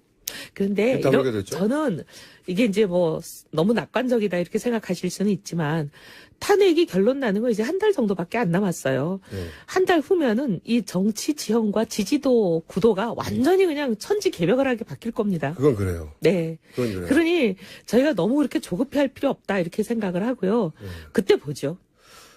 조급해하자는 건 아니고 저는 네. 긴장을 놓치지 말아야 된다. 네, 그러겠습니다. 새누리당 계셔보셔서 그리고 본인이 직접 당해보셔서 알잖아요. 한 번 찍어서 아, 집요해요. 그러니까요. 아시면서 네. 그러세요. 집요하고 그다음에 페이크 뉴스 정말 잘 만들어요. 전문가들이 붙었어요. 저도 봤는데 네. 이거는 아마추어들이 아마추어들이 하는 만든 수준이 게 아니에요. 아니라 정말 뉴스를 만들 아니 정도의 생산 공장이 있어요. 그러니까요. 생산 공장도 있고 공장 어딘지 아세요? 제가 짐작하는 데는 있지만 또 얘기하면 그분들이 또 장재현 의원처럼 또 저도 보낼까봐 그래요? 짐작하는 데가 어디예요? 그분들과 관련된 곳이죠. 페이크 뉴스를 만든 방향성이 일정하잖아요. 그렇죠. 박근혜 대통령 무죄다. 박근혜 대통령 탄핵되는 것은 위헌이다. 그러면 심지어 그 페이크 뉴스는 특검도 위헌이라 즉각 해체해야 된대요. 모든 게 위원회 근데 그쪽에 그게 박한철 헌재 소장이 인터뷰에서 얘기했다고 페이크 뉴스를 만들어서 보내요. 생짜맹이 거짓말. 제 말은 거기가 어딥니까? 거기 혹시 우리나라에서 제일 힘센 곳이 어딘지 생각해 보시면 되죠. 이런 걸 마구 만들어서 배포하고 있는데도 누구도 지금 문제 국방일보예요? 제가 이 페이크 뉴스 너무 심각해서 몇 개를 이제 어디에요, 경찰서에- 어디? 경찰서에 제가 신고를 했거든요. 이거 처벌해 주세요. 사람 잡아서. 그랬더니 국방일보는 농담이고 뭐라 어딥니까? 그러시냐면 의원님이 뭐 이런 것까지 신고하고 그러세요 하고는 그냥 치워버리더라고요. 이거 어딘데요? 그렇게 경찰이 움직일 수 있는 데가 어디겠어요. 많죠. 이혜영 의원입니다. 예. 3발수 뵙겠습니다. 최경희 전 2대 총장의 영장은 결국 발부됐습니다. 과연 이재용 삼성 부회장은 어떻게 될까요? 이정열 전 부장판사 전화 연결되어 있습니다. 안녕하십니까? 안녕하십니까, 공장장님. 네. 기각된 날 아침에 저희하고 긴급 전화 인터뷰 하셨는데, 네. 자, 특검이 사실상 올인했다고 표현해야 될 것 같아요. 그죠? 네, 그렇습니다. 다른 재벌들 수사는 못한다라고 아예 말을 하면서 시간이 없어서 네. 여기 올인을 했어요. 그러면서 이제 많은, 증거들을 보강한 것 같은데, 결론부터 여쭤볼게요. 개인적으로는 어떻게 전망하십니까? 잘 못 들었습니다. 개인적으로는 영장이 재청구됐는데 이 발부될 가능성에 대해서 순전히 개인적으로는 어떻게 전망하십니까? 개인적으로는 일단 처음에 구속영장 청구 기각 자체가 잘못된 거였기 때문에, 네.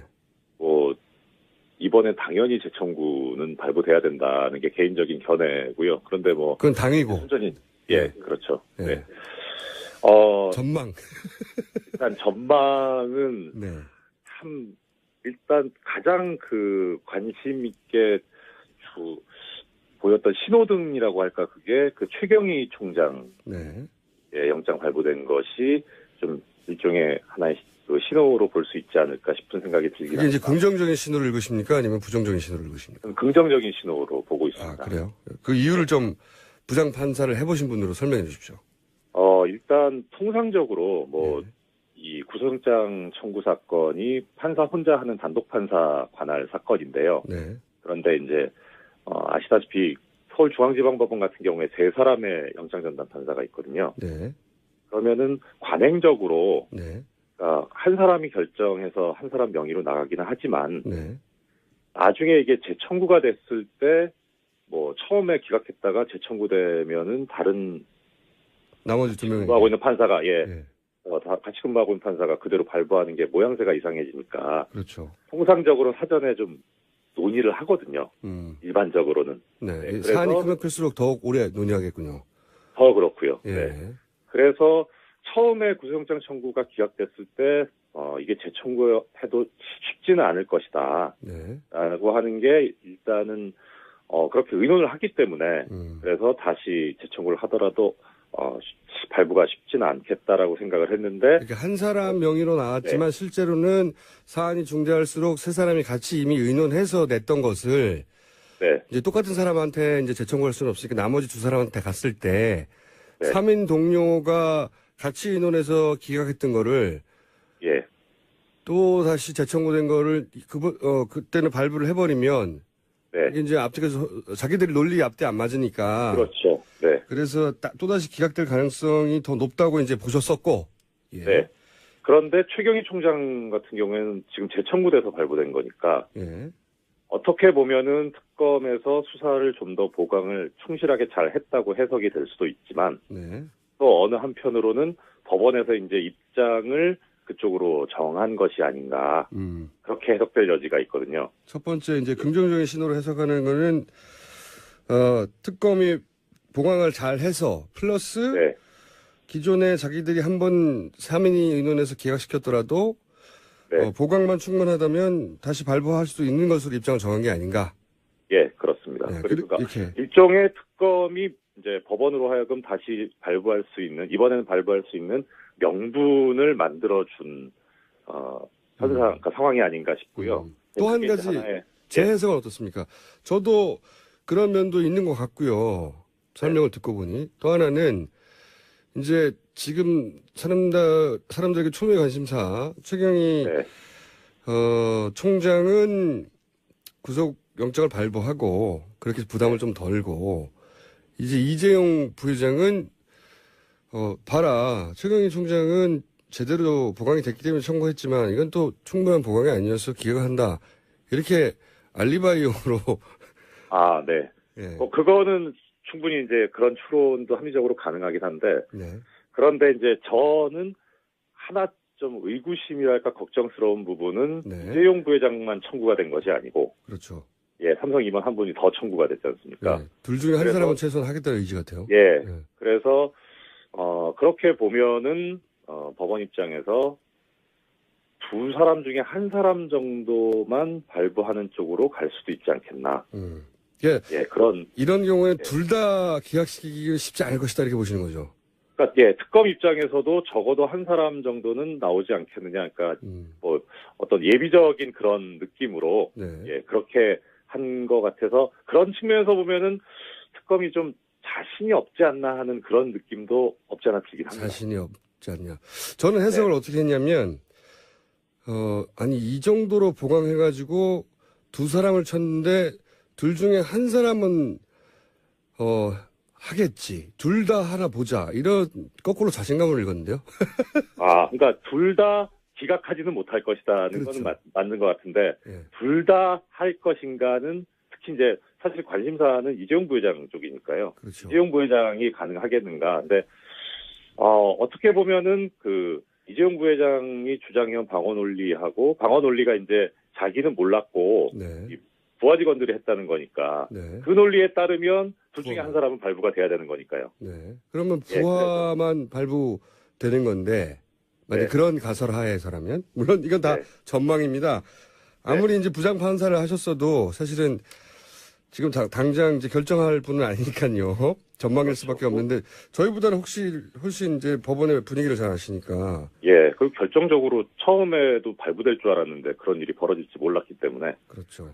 제가 전망하는 것이 얼마나 신빙성이 있을지 모르겠습니다만 다만 이제 그런 분위기는 읽을 수 있을 것 같습니다. 그러니까 아까 말씀드렸던 대로 세 사람이 의논을 해가지고 처음에 기각이 된 거라서 예. 그런데 지금 2월 20일자로 법원이 정기 인사가 돼서 아마 업무가 변동이 있을 겁니다. 아, 직전이군요, 인사. 예, 직전입니다. 지금 그래서 저는 처음에 전망하기를 2월 20일 이후에 재청구를 하지 않겠느냐. 지금 한번 기각했던 팀이 그대로 온전한 상태인데 다시 그 속에 술을 던진다는 거는 좀 위험 부담이 있을 거다 생각을 했는데 예. 한편으로는 이렇게 좀 빨리 재청구가 된 것은 특검 입장에서 보면 네. 어떻든 지금 28일이 수사 기한이지 않습니까? 그렇죠. 연장될 가능성이 그러면- 지금으로서는 크지 않고. 예, 거의 없고 그래서 20일 이후에 구속영장을 청구해서 발부를 받는다고 해도 중요한 거는 기소를 하는 게 중요한데요. 네. 수사를 해서 기소를 할 시간이 없기 때문에 그래서 이 얘기는 특검 수사 시한이 연장되지 않을 거라고 하는데 상당히 특검 쪽에서도 방점을 두고 있는 것이 아닌가 그런 걱정스러운 생각이 듭니다. 특검 입장에서는 자기들 마음대로 할 수는 없는 것이고 자기들 입장에서는 주어진 확보된 시간 안에서 최선을 다한다. 이런 시간표대로라면 지금 안 하면 안 되는 거죠. 그렇죠. 예. 네. 그래서 오히려 구속영장 발부 기각 여기에 그 어떤 위험성이라든가 가능성보다는 기소를 하는데 조금 더 시간을 확보하자는 그런 의도가 아닌가 싶거든요. 자, 제가 한 가지 여쭤보고 싶은 건 이런 겁니다. 저희는 이제 판사가 돼본 적이 없으니까 이렇게 영장 발부하는 분들이 3인 체제로 이제 의논을 한다고 하셨는데 한번 기각한 거를 이번에는 그 모든 언론의 주목을 받으며 국민들의 주목을 받으며 다시 재청구가 됐어요. 게다가 재청구 사안들에 대해서 이렇게 저렇게 보강됐다. 자세한 내용은 나오지 않았지만 여러 가지 이제 국민들이 정보를 가지고 있는 상황에서 예, 예. 이 판사는 어떤 정도의 심리적 압박을 느낍니까?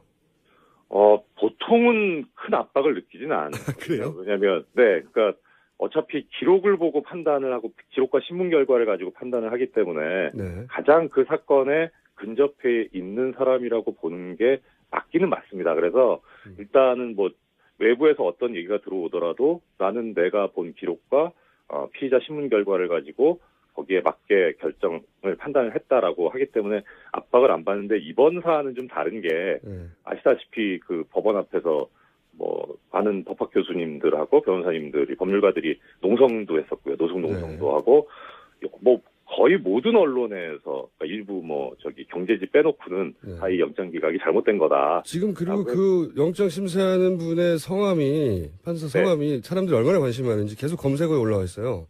그렇죠. 예, 이런 경우는 없었거든요, 과거에. 그러니까 말입니다. 그래서 하나 뭐 참고로 말씀드리자면 그 최경희 총장 처음에 구속영장 기각됐던 예. 그 기각했던 판사입니다. 네. 이거 재청구 사건 이재용 부회장 재청구 사건을 맡고 있는 사람이요. 하여튼 그래서 그런 그 초유의 그 항의 사태가 벌어졌기 때문에 그 부분에 관해서 전혀 신경을 안 쓰지는 않을 거고요. 그게 어떤 그 결과라고 해나 그런 것으로 나타난 것이 제가 보기에는 김기춘 전 비서실장과 조윤선 장관 이 두 사람 다 구속영장 발부됐던 게 법원에서도 어느 정도 이 지금 영향을 받았다. 상황의 중대함을 느끼고 있지 않느냐 그렇게 생각이 되고 있습니다. 이 영장 발부는 사실 그 자체로는 대통령 뇌물죄를 확정하는 것은 물론 법적으로는 아니지만 그런데 이제 그렇죠.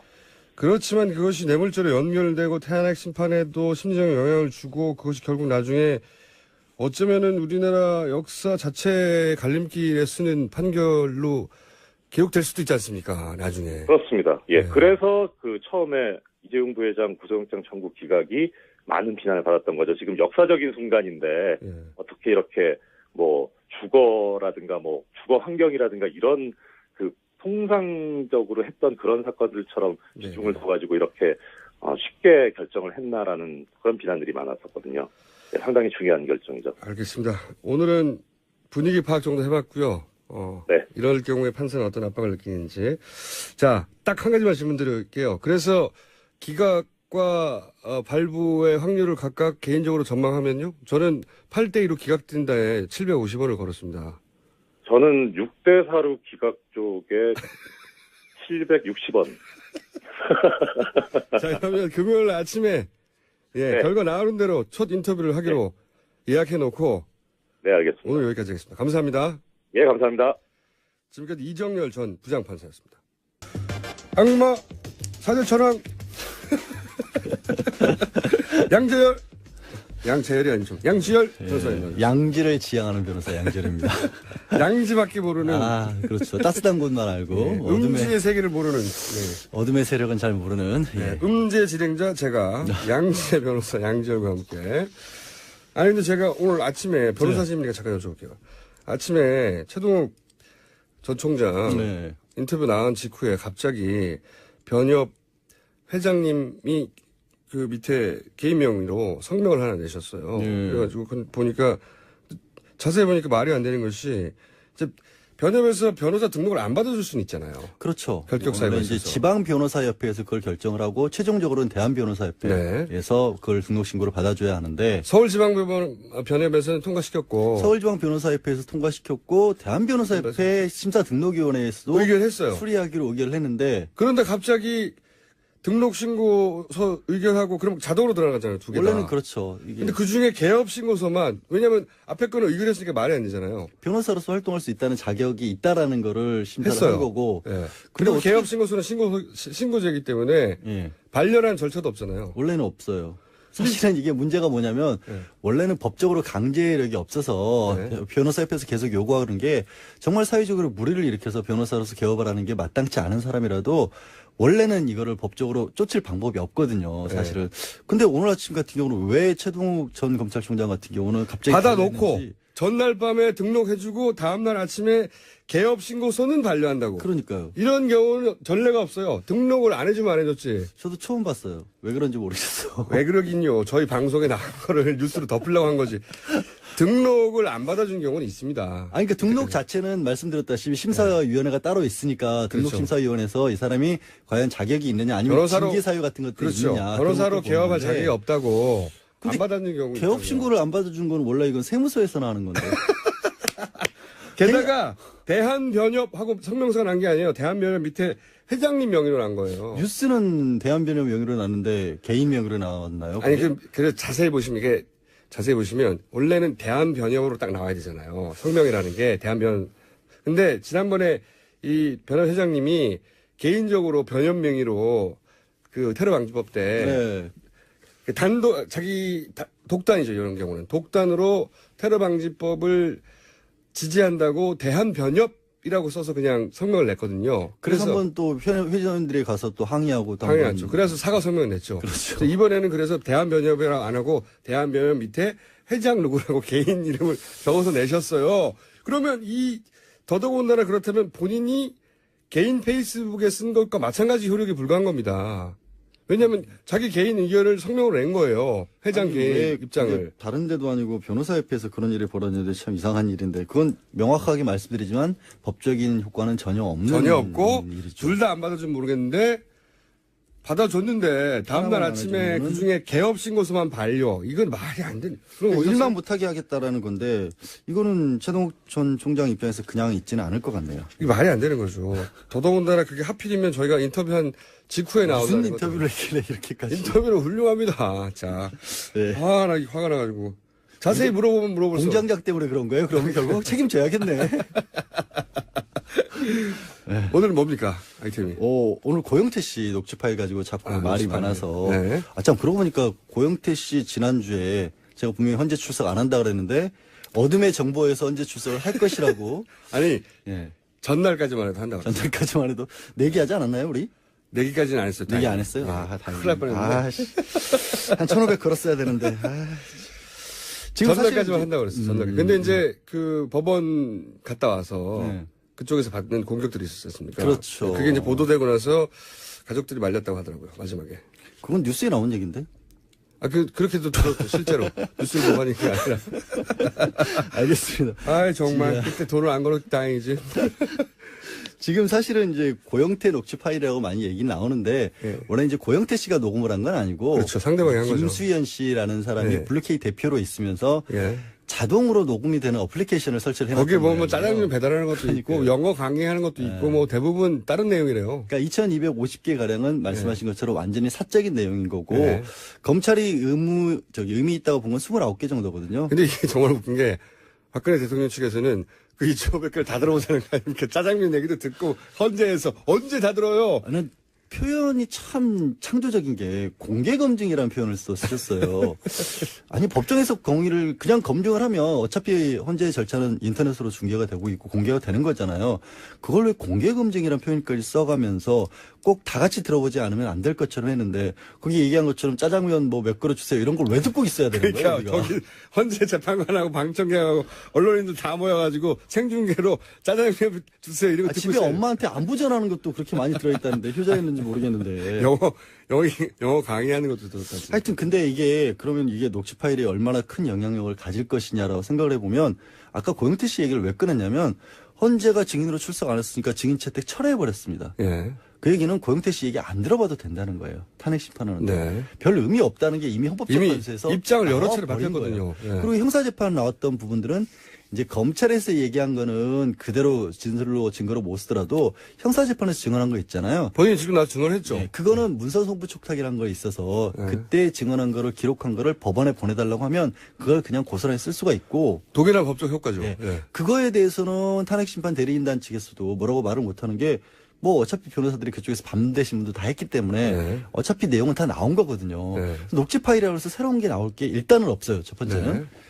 두 번째는 내용이 이제 언론에 많이 공개가 됐지만 이제 대리인단에서 문제 삼고 있는 게 그거잖아요. 이거 재단을 뻥 터지면 네. 최순실 씨나 아니면 현재 사무총장 날려버리고 그럼 우리가 할 수 있는 거 아니냐. 할 수 있는 거 아니냐 이런 얘기를 했다라는 네. 거예요. 그러면 저는 그 얘기를 듣고 나서 그러면 뻥 터지기 전엔 최순실 거였다는 얘기네. 그 얘기예요. 다 나온 게. 이게 어떻게 더 유리하냐고. 그 얘기예요.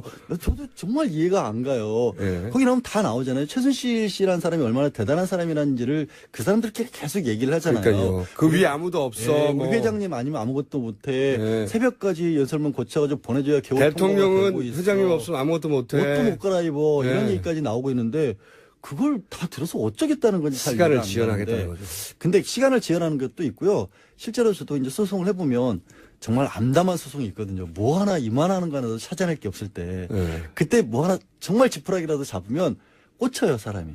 그래서 거기 매달릴 수밖에 없어요. 그러니까 어떻게든 거기서 반전의 기회를 만들고 싶어 하는 것 같은데 별로 안 통할 것 같고. 이게 뻥 터지면 우리가 다 먹을 수 있잖아.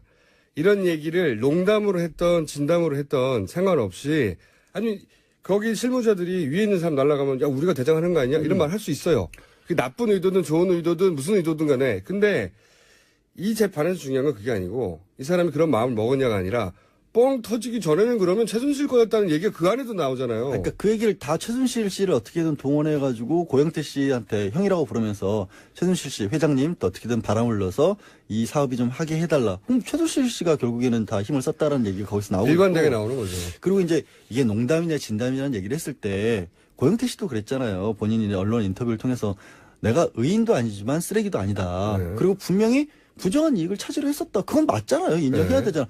약간의 공범으로서의 노릇을 했으니까 내부 고발도 할 수 있는 거지. 그럼 아무것도 모르는 사람이 선량한 사람이 어떻게 정보를 알겠어요.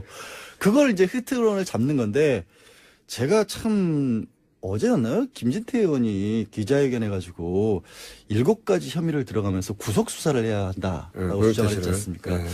그 얘기를 들으면서 참 답답했던 게 이분이 부장검사에서 지청장까지 하신 분이지 않습니까? 검사로서. 공안검사로 빛나는 경력을 그리고 쌓으신 분이죠. 법제사법위원회 간사를 맡고 있습니다. 대한민국의 법을 주무르는 분이에요. 네. 근데 왜 법을 이렇게 왜곡을 시키는지 모르겠다. 정말 답답하다. 그분의 세계는 그분의 눈으로 보면 지금 이 현재 그러니까 소위 맞불 집회. 저는 태극기 집회라고 부르는 자체도 마음에 안 들어요. 반대 집회라고 하죠. 그냥 네. 반대 집회. 반대 집회, 맞불 집회. 이 집회 주요 주장이 이거잖아요. 이 탄핵 심판 자체가 국가 전복 기도라는 거 아닙니까? 내란이라는 거죠. 내란이고 국가 전복 기도고 이것은 공산화를 위한 거라잖아요. 공장장은 내란 선동을 하고 있고 그러니까 국민 80%가 지금 공산당이 된 거예요. 다 속았다는 거잖아요. 그러니까 일부 공산당이. 언론하고 검찰이 짜고. 근데 그 연장선상에 계시는 아니 근데 최전선의 김진태 의원이 있으니까 정치적인 어떤 소신은 좋다 이거예요. 그럴 수 있다. 거기까지 받아들일게요. 근데 왜 법조인으로서는 이건 안 되는 얘기냐면 농담이든 진담이든 이런 얘기를 했다라는 것, 빵 터지면 우리가 차지하자. 이거는 일종의 자기네들끼리 작당했다, 모의했다 이런 거지 그렇죠. 않습니까? 근데 이런 모의와 관련돼서 법조계에서 이제 가장 먼저 정말 신입생 때 배우는 게 한탕하자 사건이라는 사건이 있어요. 한탕하자 사건. 뭐냐면 군인들끼리 저녁 앞두고 네. 야 우리 저녁하고 할 일도 없는데 무기 탈취해가지고 네. 나가서 하이나 산탕하자. 한탕하자. 라고 자기들끼리 모의를 한 거예요. 모의. 그게 군 검찰에 발각이 된 거예요. 오케이 사전에. 예. 예. 무죄 받았어요. 왜? 모의만 갖고는 강도 네. 같은 거 이런 거 하기는 너무 구체적인 계획이 하나도 없었다. 그렇지. 그러니까 강도는 사실 이런 얘기는 우리는 자주 하거든요. 저희 제작진하고는 제가 내각을 이미 다 구성했어요. 내각을 예. 내라를 다 쿠데타를 성공을 한 거예요. 그러니까 제가 아니 너 세상에 어지러면 내가 대통령할게. 뭐 가지고 싶은 거 뭐야? 방송국 몇 개 나눠줬어 이미. 어제 술 먹으니까 제가 어제 술 한잔 했거든요, 사실은. 맥주집에 있었는데 예. 옆 테이블 아저씨들 심각한 얘기 많이 하시더라고요. 그러니까요. 당신들이 정권을 맡으면 어떻게 하시겠다는 그러니까 그런 수준의 얘기만으로는 예비나 음모도 안 된다는 뭐 드릴까요? 거고. 뭘요? 뭐 저요? 드릴까요? 저 황교익 씨는 뭐 드린다니까 안 한다는 거예요. 그래서 시각청 정도 달라고. 아, 시각청. 그래서 시각 좀 드렸고, 저희 책임 PD는 SBS 달라고 그래가지고 제가, 야, KBS도 해가지고 두 개 가졌어요.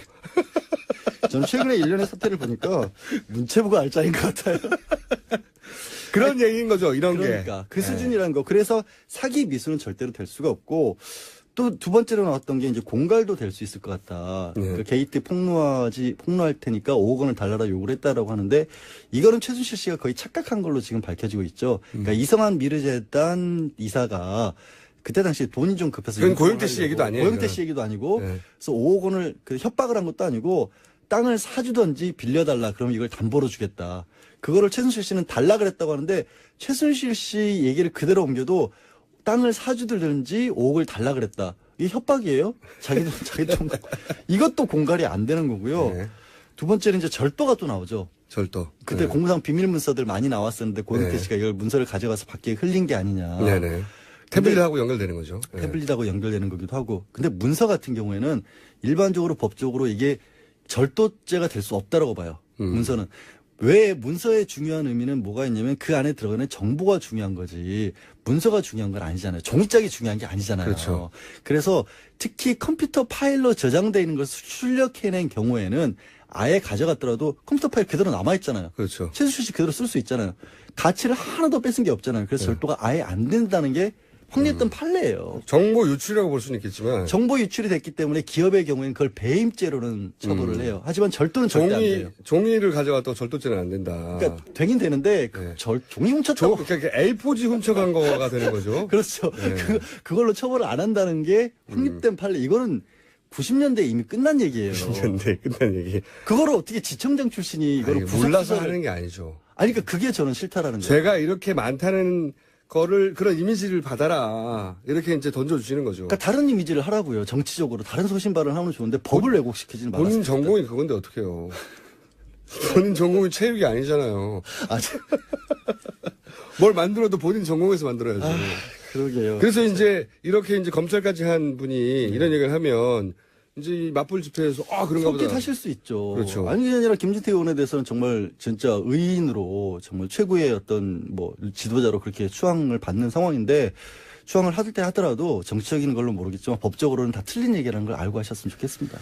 자, 법적으로 고영태 씨 관련해서 뭐 공갈인이 등등 모의 이게 다 말이 안 되는 거다. 네, 혐의점이 이게 어려워요. 법정에 가면은 다 무혐의로 떨어지는 거다. 아니, 기소 자체를 안 하죠, 검찰에서도. 기소 자체를 안 기소 한다. 자체를 안 하죠. 본인도 이거는 모를 뭐. 리가 있습니까? 그러니까 특혜를 주는 게 아니라는 걸 설명을 드린 거고요. 평생 검사했는데. 마지막으로 제가 어제 되게 황당한 얘기를 들어가지고 요새 황당한 얘기 한두 개가 아니고 헌법재판소에서 황당 안 하기만 해봐라.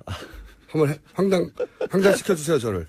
그러니 기자들이 물어본 거죠. 이제 이동욱 전 재판관이 갑자기 변호사로 들어가니까 예, 헌법재판관 네, 출신이네. 헌법재판관 출신이 1년 6개월 동안이나 이정미 재판관이랑 같이 일을 했는데 네. 이게 혹시 헌법재판소의 그 재판에 불공정한 영향을 끼치는 게 아니냐라고 기자들이 동료였기 물어봤다는 때문에. 거예요. 동료였으니까. 네. 그랬더니 대리인단에서 나온 답변이 혹시 불공정한 그런 어떤 우려가 있으면 이정미 재판관이 빠져라. 아니 이게 도대체 훌륭해. 혹시죠 이 정도 수준이 돼야 되는 겁니다. 아니 나는 야. 진짜 변호사로서 반성했어요. 이런 생각도 할 수가 있구나. 나 이거 야, 황당 성공했어 진짜. 성공했어요. 예. 아. 인정.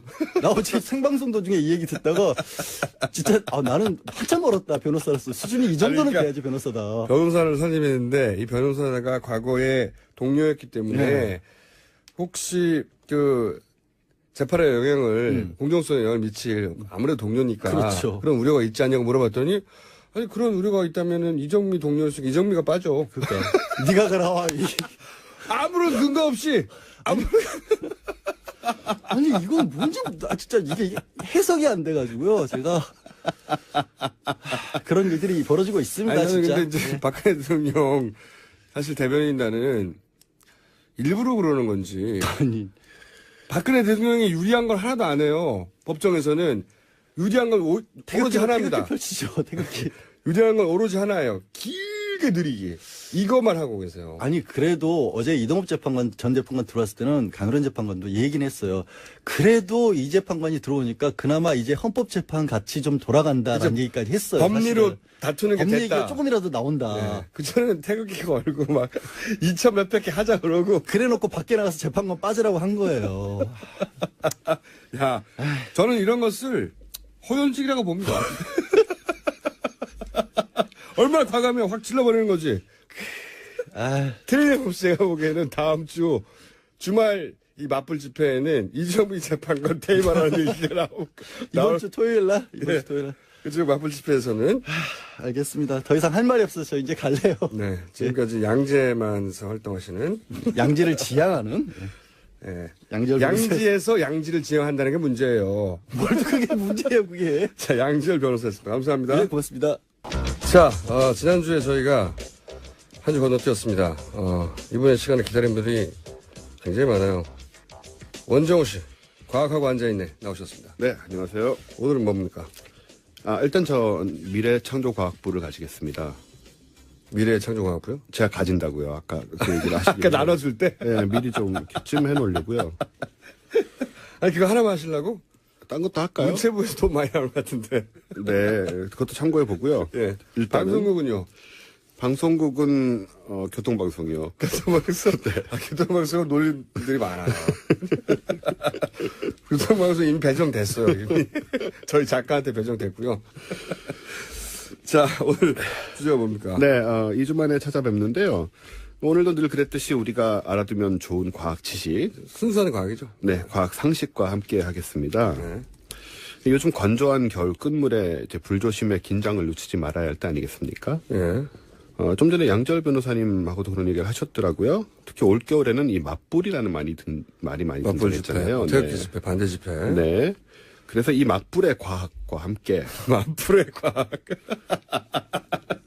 듣기만 해도 재밌을 것 같아. 맞불의 과학. 그리고 우리가 필수적으로 알아야 하는 소방 상식에 대해서 소방상식에 대해서. 이야기를 네. 나누겠습니다. 맞불의 과학. 네. 먼저 이제 불을 끄는 일, 이제 소화의 원리에 대해서 좀 소화의 말씀을 드릴게요. 이거는 뭐 진짜 과학인데요. 소화에 크게 세 가지 방법이 있습니다. 네. 첫째는 냉각 소화라고 하는데 이거는 타고 있는 물질을 발화점 이하로 온도를 낮추는 거예요. 물 뿌리는 것 같은 거. 그렇죠. 네. 네. 물 뿌리는 게 바로 대표적인 냉각 소화인데 왜 큰 불이 났을 때 소방호스로 물을 엄청 뿌려도 불이 잘 안 꺼지지 않습니까? 네. 그때는 물의 양이 발화 지역 전체의 온도를 낮추는데 부족하기 때문에 그렇겠죠. 온도가 안 내려가기 때문에 불이 쉽게 안 꺼지는 거고요. 두 번째는 질식 소화입니다. 이 거품 같은 거 뿌려주는 거? 네, 산소 유입을 막아주는 건데 소화기 원리가 되게 이런 거죠. 그러니까 거품이나 이산화탄소 같은 것을 쏴서 네. 불이 붙은 것을 덮어서 그렇죠. 산소가 차단되게 하는 거죠. 왜 잿더리 뚜껑 덮으면 담뱃불 꺼지는 게 바로 이 원리인데. 그것까지는 이해가고요. 네. 지난번에 저 촛불 집회, 촛불 끄는 법 말씀드릴 때 제가 한국물리학회 자문을 받아서 광화문 광장 전체를 이불로 덮어야 된다고 말씀드렸잖아요. 네. 이게 바로 전형적인 질식 소화법입니다. 근데 사람이 질식할 위험도 있다는 점에서 상황에 따라 유의해야 하는 것도 짚어봤었고요. 세 번째는 뭡니까? 세 번째가 바로 오늘의 주제, 제거 소화입니다. 제거 소화. 이거 처음 들어보셨을 거예요, 아마. 이게 기본적으로 실제 있는 소화법인 거죠, 제거 소화. 네, 그럼 여기 세 가지가 이제 대표적인 소화법인데. 이런 거 아니에요? 불나면 미리 불에 탈 부분들을 다 태워 없애버려가지고 불이 그렇습니다. 번지기를 차단하는 산불 났을 때 이렇게 네, 하는데. 네. 한마디로 탈 물질을 미리 제거해 버리는 건데요. 네. 이게 어려운 예는 같지만 지난번 또 촛불 얘기할 때 왜 바람으로 끄는 이야기 드릴 때 네. 바람을 불어서 심지를 타고 올라온 파라핀을 날려버린다고 얘기를 드렸을 거예요. 네. 이게 이제 타는 물질 제거한 경우입니다. 네. 그래서 바람 불어서 촛불 끄는 것도 제거 소화가 네. 되는 거고요. 맞불이 바로 이 방식입니다. 그렇죠. 지금 네. 그 국민들이 촛불 집회를 하는데 네. 그 촛불 집회에 대해서 맞불을 놔서 그렇죠. 촛불 집회를 제압하겠다 이런 그런 거죠. 생각이죠. 네. 불이 진행하는 방향 쪽에 먼저 불을 놓고 탈 것을 태워버리면 모든 불이 탈 게 없어서 꺼져버리게 되는 건데요. 그게 이제 제거 소화다. 네네. 맞불 집회는 이 소화의 관점에서는 제거 소화에 해당합니다. 일종의 분류적으로. 예. 근데 이게 우리 일반적인 생각과 달리 이 맞불이란 건 원래 실제 화재에 비해서 훨씬 작은 불을 사용해야 되는 겁니다. 그렇죠. 네. 큰 불이 뭐 의미가 없잖아. 맞불하면 마치 이제 1대1로 이렇게 상대하는 것 같지만 그게 아니고요. 굉장히 작은 규모의 불을 붙이는 거고요. 그래서 예를 들어 촛불이 100만이면 맞불은 1000. 네. 이 정도 수준이 되어야 그 맞불로서 효과가 있습니다. 그 이상이 되면 맞불의 의미가 없을 뿐만 아니고 아주 위험해지죠. 네. 네. 그래서 사실 맞불은 굉장히 어려운 진화 방식입니다. 바람의 세기, 방향, 탈물질의 분포와 종류, 맞불의 크기와 범위, 네. 이런 것들을 아주 과학적으로 판단하지 않으면 맞불을 함부로 놨다가 오히려 촛불이 더 커지는, 아니 화재가 더 커지기 십상입니다. 화재가 더 커지네. 네네. 그래서 이 맞불을 놓을 때는 굉장히 조심을 해야 되고요. 미국의 경우에는 소방국장이 단독으로 맞불을 명령할 수 없게 돼 있어요. 아, 위험해서 방식 네. 자체가 그 불을 더 지역에- 키울 수도 있다. 그렇습니다. 굉장히 위험하기 때문에 그 지역의 관련자들이 함께 결정을 합니다.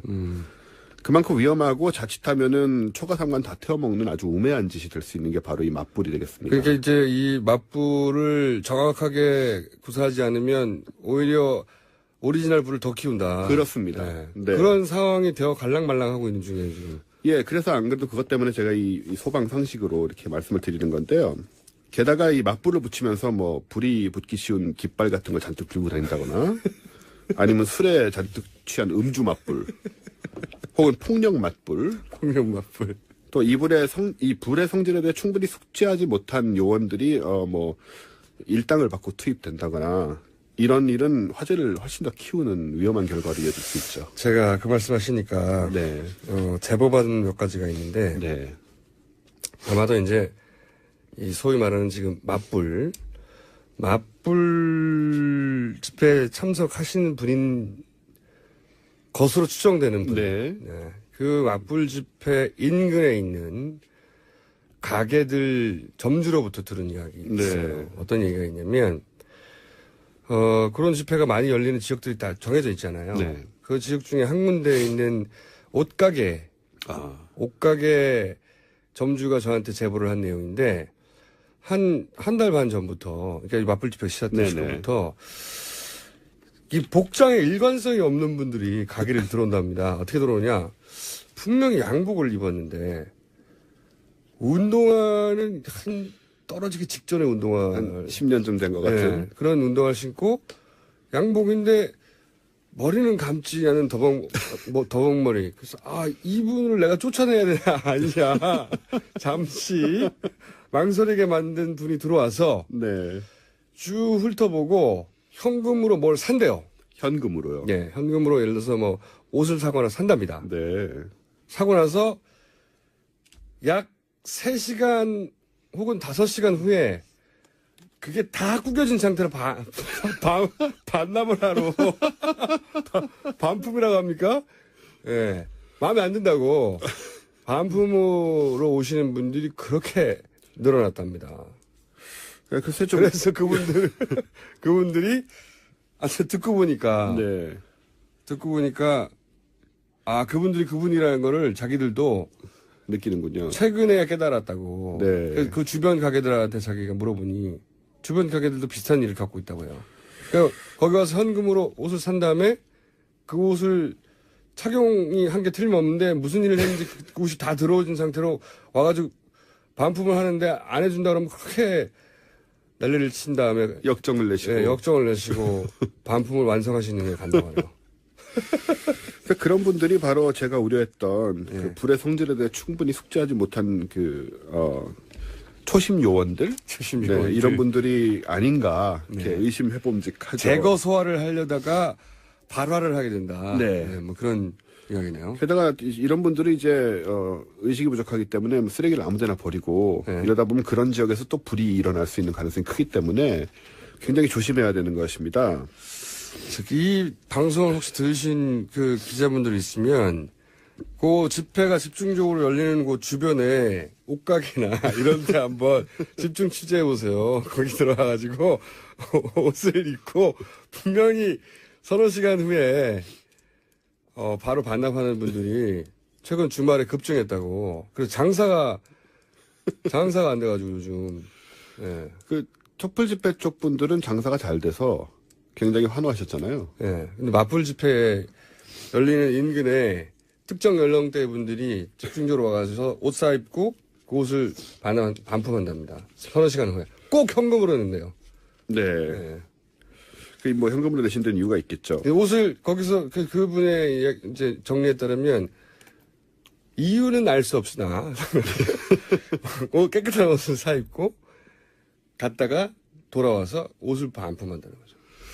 꼭 현금으로 낸대요. 카드로 안 내고. 네, 이런 분들 조심해야 됩니다. 왜 신발이 특징은 신발이 더럽답니다. 매우. 네. 예, 소방상식으로 다시 넘어가세요.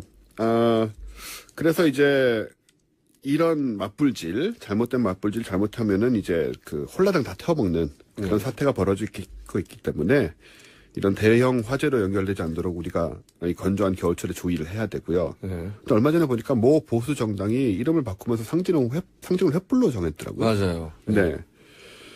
이런 횃불질이야말로 더더욱이나 그 나라를 홀라당 태워먹을 수 있는 굉장히 위험한 그런. 저 인상이었습니다. 네, 여러 가지 인상적이었어요. 의미로 횃불을 했다는 게. 그렇죠. 북한 주체탑? 듣고 보니 그러네요. 비슷해요. 예, 되게 비슷해요. 그 레닌 횃불하고도 비슷하고 네. 해서 이 정당이 우리 자유민주주의 사회에서 어떤 잘못된 이념을 지향하고 있는 것은 아닌지 그런 의심도 좀 들었고요. 상징물만으로 그렇게 생각하면 안 되죠. 네. 제가 좀 오해를 한 것 같군요. 자, 그럼 마지막으로 겨울철 불조심에 관해서 네. 간략하게 정리해 주십시오. 정리하자면 맞불은 웬만하면 써서는 안 된다. 네. 그리고 붙여도 아주 작게 조심스럽게 붙여야 우리가 큰 재앙을 예방할 수 있다. 큰 불로 번지는 것을 막을 수 있다는 거죠. 그렇습니다. 네. 근데 저도 어릴 때 촌에서 네. 산불이 나서 그 산불을 동네 사람들과 함께 끌어간 적이 있어요. 촌에 사셨어요? 초등학교 때까지는 촌이라고 할 수 있죠. 네. 촌에 살았는데 그 산불이 내가 직접 겪어봐서 갑자기 생각나서 말하는 건데 불이라는 게 굉장히 무섭습니다. 네. 분명히 눈앞에서 이렇게 물을 뿌려서 지나갈 수 있을 것 같은데 살짝 바람이 불면 마른 나무와 함께 사람 키 몇 배로 확 올라가요. 순간적으로. 그리고 이제 소위 말하는 이 맞불, 그 띠를 만들어가지고 그렇죠. 그 주변에 이제 태워서 안 내려오게 하는 거는 일반인들이 못 해요. 네. 사람 돈 주고 사야 돼요. 네. 그러니까요. 근데 이분들 지금 돈 주고 사시는 분들이 설마요.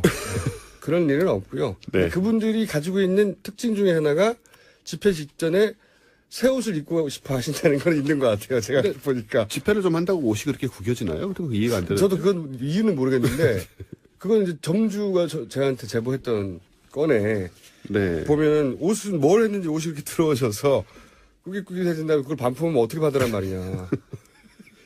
네, 재미있는 사회현상인데 어쨌든 간에 불조심해야겠습니다. 알겠습니다. 네. 지금까지 원정우 씨였습니다. 감사합니다. 저도 오늘은 여기까지 하겠습니다. 내일 다시 뵙겠습니다. 김어준이었습니다. 안녕. 안녕하세요. 김어준입니다. 서울 디지텍 고등학교의 곽일천 교장은 종업식에서 대통령 탄핵이 법적 절차를 지키지 않은 정치적 음모라고 연설을 해 문제가 됐습니다. 보수 진영은 그동안 전교조에 대해 학생들을 정치적으로 교화한다며 공격해왔습니다. 그 논리대로라면 곽 교장 개인의 정치적 편향을 학생들을 대상으로 교화하는 것도 비난해야 합니다. 그래야 일관성이 있죠. 그런데 전국 학부모 교육단체연합은 어제 이 학교를 찾아 전교조를 규탄했습니다. 발언은 곽 교장이 했는데 왜 전교조를 규탄하는 거죠? 그리고 전국 학부모와 오직 예수라는 깃발은 무슨 상관이고 왜 거기서 흔드나요? 게다가 성조기는 왜 같이 흔듭니까? 전국 학부모 교육연합이 기독교 계열인가요?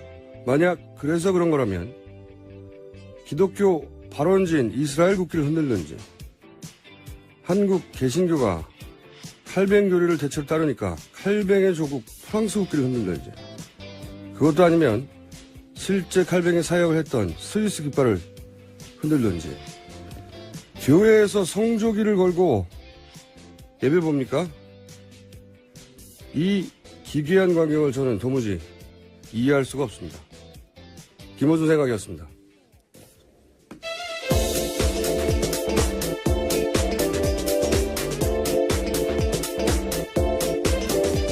시사인의 김지입니다.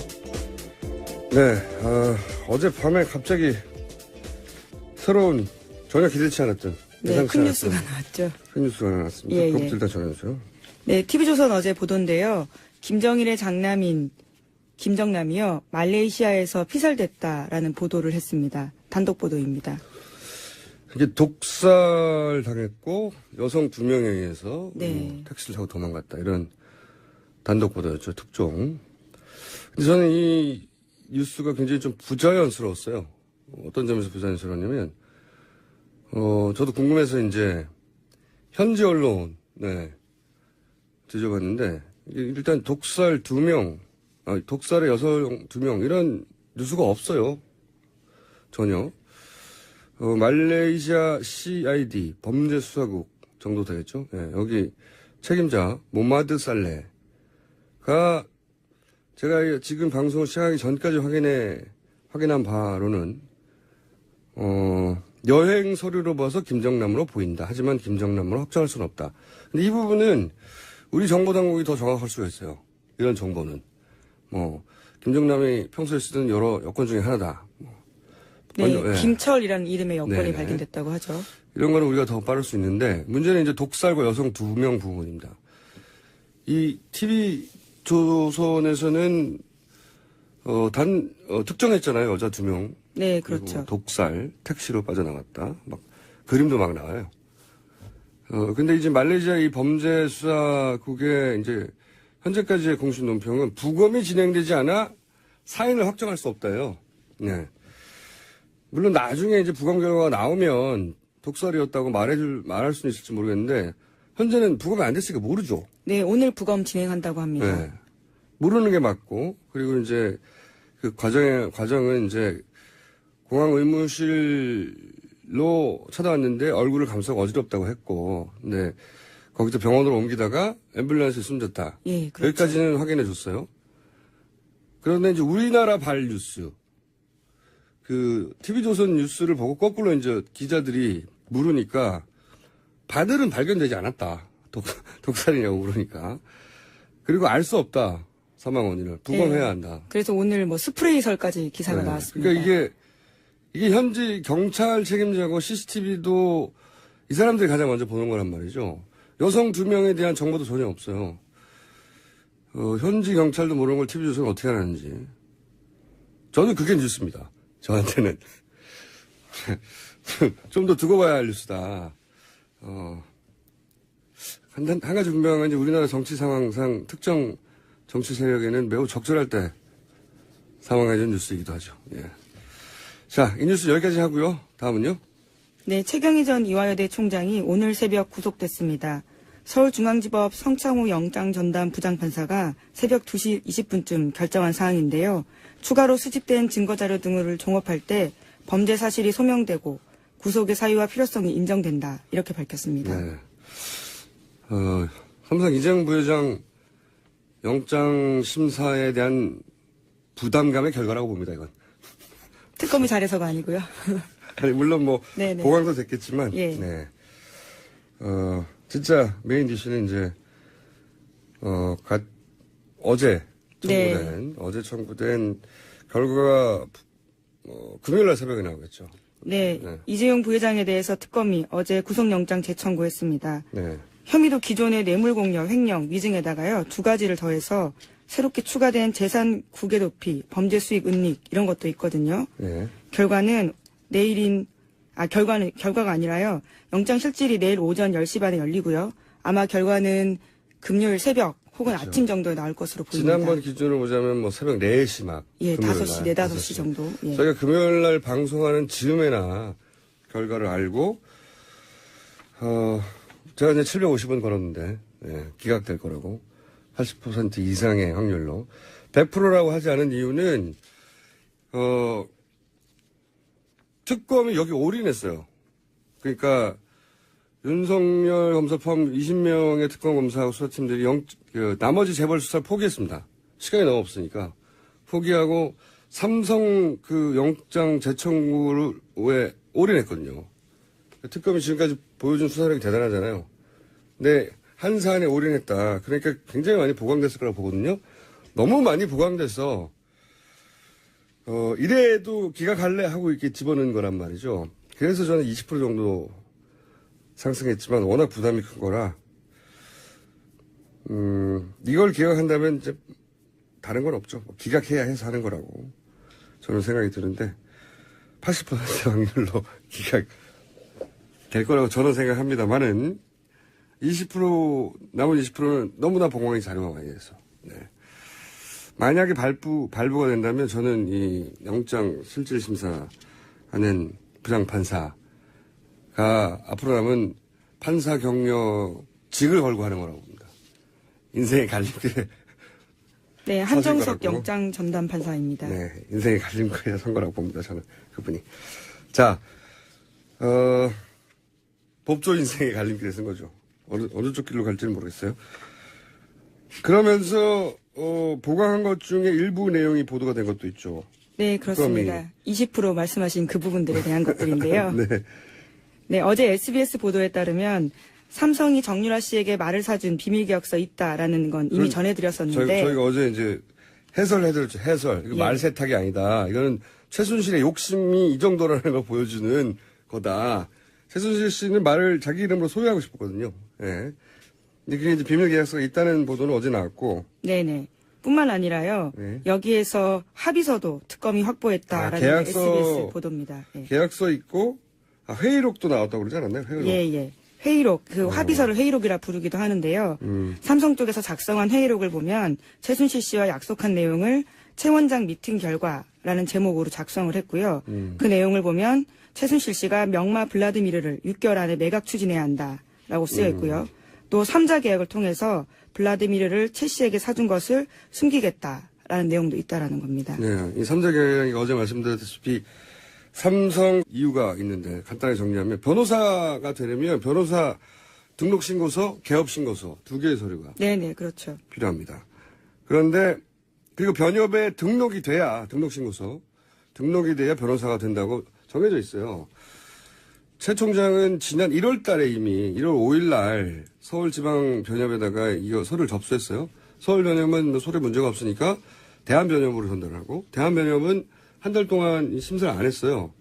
안 하다가 우리 방송 이렇게 바로 전날 아주 우연하게도 전날 서류를 이상이 없다고 받았어요.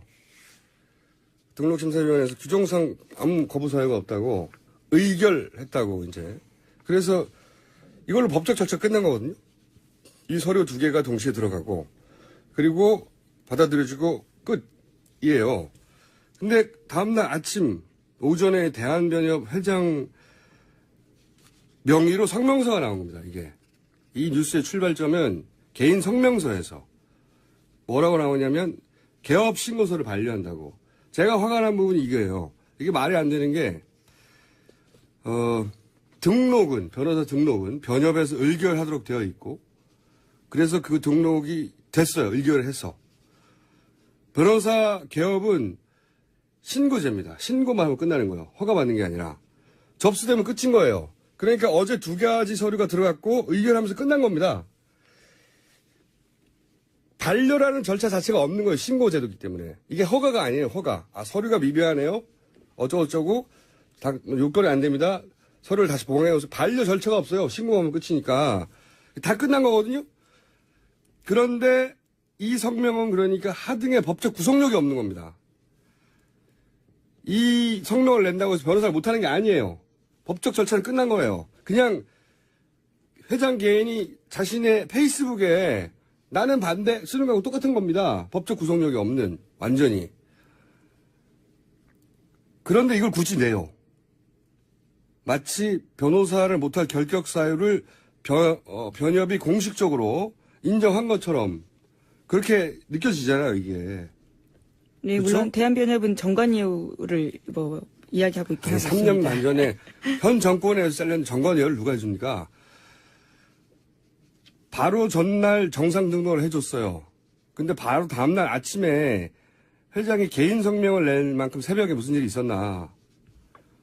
그 사이 있었던 일은 뉴스 공장에 출연한 것밖에 없습니다. 제가 말하지만 그 새벽 사이에 있었던 일은 뉴스 공장에 출연한 것밖에 없어요. 그래서 저는 개인적으로 이건 최동욱 총장이 특검 연장, 삼성 이재용 부회장 구속 방침, 굉장히 설득력의 기사가 퍼져나가는 것을 적어도 이 변협 회장님 단위에서는 막으려고 했던 그런 목적이 아니냐. 그렇게 그 기사가 퍼져나가서 결국은 그 기사가 훨씬 더 많이 나왔어요. 예. 이게 너무 치사한 거 아닙니까? 그런 목적이라면? 저는 그렇게 추정합니다. 게다가 이 하창호 변협 회장님이 이번에 이제 김영환 다이어리에 김기춘 비서실장이 대한변협 회장 선거에 애국단체가 관여하도록 하라. 이 메모를 쓴 거기서 그 즈음에 회장이 된 분인데, 애국단체가 관여했는지 안 했는지 모르겠어요. 근데 그런 메모가 있었던 그 즈음에 회장이 된 분인데, 이분이 이제 테러방지법. 네, 그 필리버스터. 당시에 네, 그때 의견을 냈었죠. 변호사들의 의견 수렴을 하지 않고 대한 변협 명의로 그냥 테러방지법 찬성을 발표한다는 성명을 내버린 거예요. 예. 그 당시 논란이 있었습니다. 네, 그래서 변호사들이 항의하고 그래서 나중에 사과 성명을 했어요. 네, 본인이 개인 단독으로 변협 이름으로 내버렸다고. 근데 이번에는 맨 아래 성명으로 나온 건 이 출발의 성명이에요. 개인 성명. 맨 아래 보면 본인 명의로 되어 있습니다. 변협이 아니라. 이 차이가 큰 겁니다. 이 기사를 쓴 분들이 이 성명서 확인했는지 모르겠는데 저는 확인해 봤어요. 맨 밑에 개인 명의예요. 대한변협의 회장 누구라고. 대한변협 이름이 아니라. 이게 너무한 거 아닙니까? 그 전날 밤에 다 통과되고 다 끝났고 근데 법적 절차에도 없는 반려라고 혼자 성명 써가지고 내고 그 기사를 막 야 이거 너무한 거예요 이거. 야 우선 청취자 여러분들은 이 방송을 들으시면 이 방송을 좀 퍼뜨려주세요. 이렇게 나오면 우리도 가만히 있을 수는 없잖아요. 더 널리 퍼뜨려주시고 SNS 써주시고 페이스북에도 써주시고 그런 노력을 해주시고 저희 뉴스공장도 방법을 좀 생각해보고 있습니다. 화났어요. 너무 치사하다. 이렇게까지 하는 건. 참. 그 영어에 저런 말이 있잖아요. 무슨 분쟁이 생기면 개인적인 게 아니야. 사감을 하는 게 아니야. 저희는 사감입니다. 이건 아니죠. 이거 반칙이죠. 그리고 기사 쓰실 때 좀 확인해 봐 주세요. 성명서 딱 들어가서 확인해 보면 개인 명의로 돼 있는 겁니다. 그런 절차 없어요. 확인해 보세요. 반려라는 절차 없다니까요. 자, 화나. 다음 뉴스는요? 네, 특검이 어제 박 대통령 대면 조사와 관련해서 현재 적절한 조치를 취하고 있다라고 밝혀서요. 관련한 대면 조사 협의가 재개됐다라고 밝혔습니다. 안 하신다니까요. 지금 하신다고 하는 지가 지금 열흘 좀 됐어 이제. 안 해요. 네. 제가 처음 나왔을 때부터 안 한다고 했잖아요. 원래부터 할 생각이 없었던 겁니다. 원래부터. 네. 다음 수는요? 네, 지난주에 잠깐 말씀드린 적이 있는데요. 개성공단을 미얀마로 떠넘기려고 하는 정황이 보이는 안종범 전 수석에 대한 수첩에 대한 시사인 보도가 어제 온라인에 나왔습니다. 제가 말했잖아요. 이거. 예. 미얀마하고 이거 대체공단, 개성공단 이게 뭔가 흔적 있을 거라고 찾아보라고. 이게 네, 찾았습니다. 찾았어요. 예. 잘했어요. 이게 그냥 됐을 리가 없어요. 최순실 이꼬르 돈 이렇게 생각하고 제가 지난번에 방심했다고 그랬잖아요. 말장수가 대통령 만난 걸 그냥 인사하러 온 거라고 방심해서 착각했다고 반성했지 않습니까? 최순실의 이름이 등장하면 돈 이거 생각하고 어디서 돈이 나오지 찾아봐야 돼요. 근데 미얀마에 개성공단 관련된 메모가 나왔나요? 어떻게 되나요? 네. 안종범 전 수석이 VIP 지시를 써놓은 부분에 보면요. 개성공단이 폐쇄된 지 한 달 후에 나온 이야기인데요. 박 대통령이 미얀마를 언급하면서 한인타운 조선과 함께 개성공단을 말했다라는 겁니다. 한인타운 조선 같은 경우에는요. 초기 최순실 씨가 구상했던 미얀마 K타운 모형입니다. 그렇죠. 네. K타운 모형인데 K타운하고 개성공단하고 무슨 상관이 있다고 개성공단을 옆에서 써놨대요. 예, 이렇게 줄로 이어놓기까지 했습니다. 이렇게. 이게 아마 지난번에도 계속 말씀드렸지만 이제 그 토지 사용권에 주목해야 된다고 제가 말씀드렸잖아요. 땅을 이런 식으로 대규모로 싼 값에 혹은 무료로 장기 불화받으면 그 정부로부터 그 땅만 가지고도 그 위에 공장을 짓게 하면 그다음부터는 사실 그야말로 땅 짓고 헤엄치기 몇십 년간 그랬잖아요. 최순실도 미얀마 이거 우리 자손 대대로 먹고 살 사업이라고. 네네. 장시호 씨한테 그렇게 이야기했다는 거죠. 그게 이거예요. 땅을 불화받아서 가만히 있어도 되거든요. 공짜로 받았으니까. 거기 뭘 짓기만 하면 그냥 돈이 나오는 거예요. 근데 이제 그 부지가 크면 공장 같은 게 들어오면 이제 대박이 나는 거죠. 최순실 씨 입장에서는. 예, 실제로 지난해 10월 달에 보니까요. 코트라 본사에서 LH와 코트라 주체로 미얀마 진출 권한은 설명에도 있었습니다. 이게 정말 저한테 놀라네요. 저는. 이런 거 뭐 나올 거라고 했잖아요. 참 더 나올 거예요. 참 37번 아니 39권짜리 종검실록이 뭔가 나올 거라고 봅니다. 저는 뭔가. 저는 오늘 어제 최동욱 관련 뉴스를 보고 정말 화가 났어요. 이렇게까지 하나. 새벽 사이에 무슨 일이 있었겠어요. 새벽 사이에 무슨 일이 없었어요. 뉴스 공장에 아침 일찍 나온 것밖에는. 참네.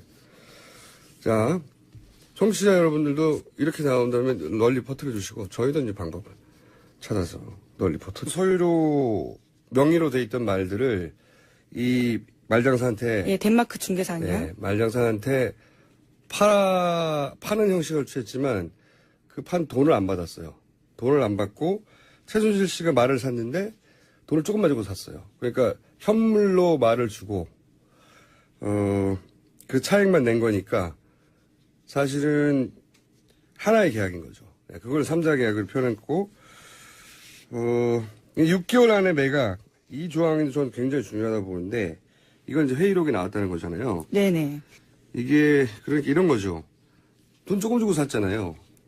비싼 말을 30억짜리라는 말을 좀 얼마 주는지 모르지만 돈 조금 주고 샀잖아요. 근데 6개월 후에 매각하면 30억을 다 받을 거 아닙니까? 그 다음부터는 돈이 완전히 세탁되는 거예요. 여기서부터는 돈 세탁이 되는 거죠. 네, 말 세탁에 이어 돈 세탁을. 그 앞 계약은 말을 주고 네네. 돈을 조금 내고 차액만큼만 내고 비싼 말을 자기가 가졌고 이제는 이 말 30억짜리를 팔아버리면 자기가 30억이 들어오잖아요. 그 다음부터 사는 말들은 이제는 완전히 흔적이 없는 거, 자기 돈으로 사게 되는 거죠. 그 단계를 담은 거죠. 이거 아주 치밀한 돈 세탁이다. 이 계약의 속성을 정확하게 이해하면 구속돼야 되는 거 맞죠. 이런 회의로까지 나왔는데 계약서와 이것도 구속이 안 된다는 건 말이 안 되는 것 같은데. 자, 관련 뉴스 또 있나요? 네, 이번엔 또 메모지도 나왔다라는 건데요. 네.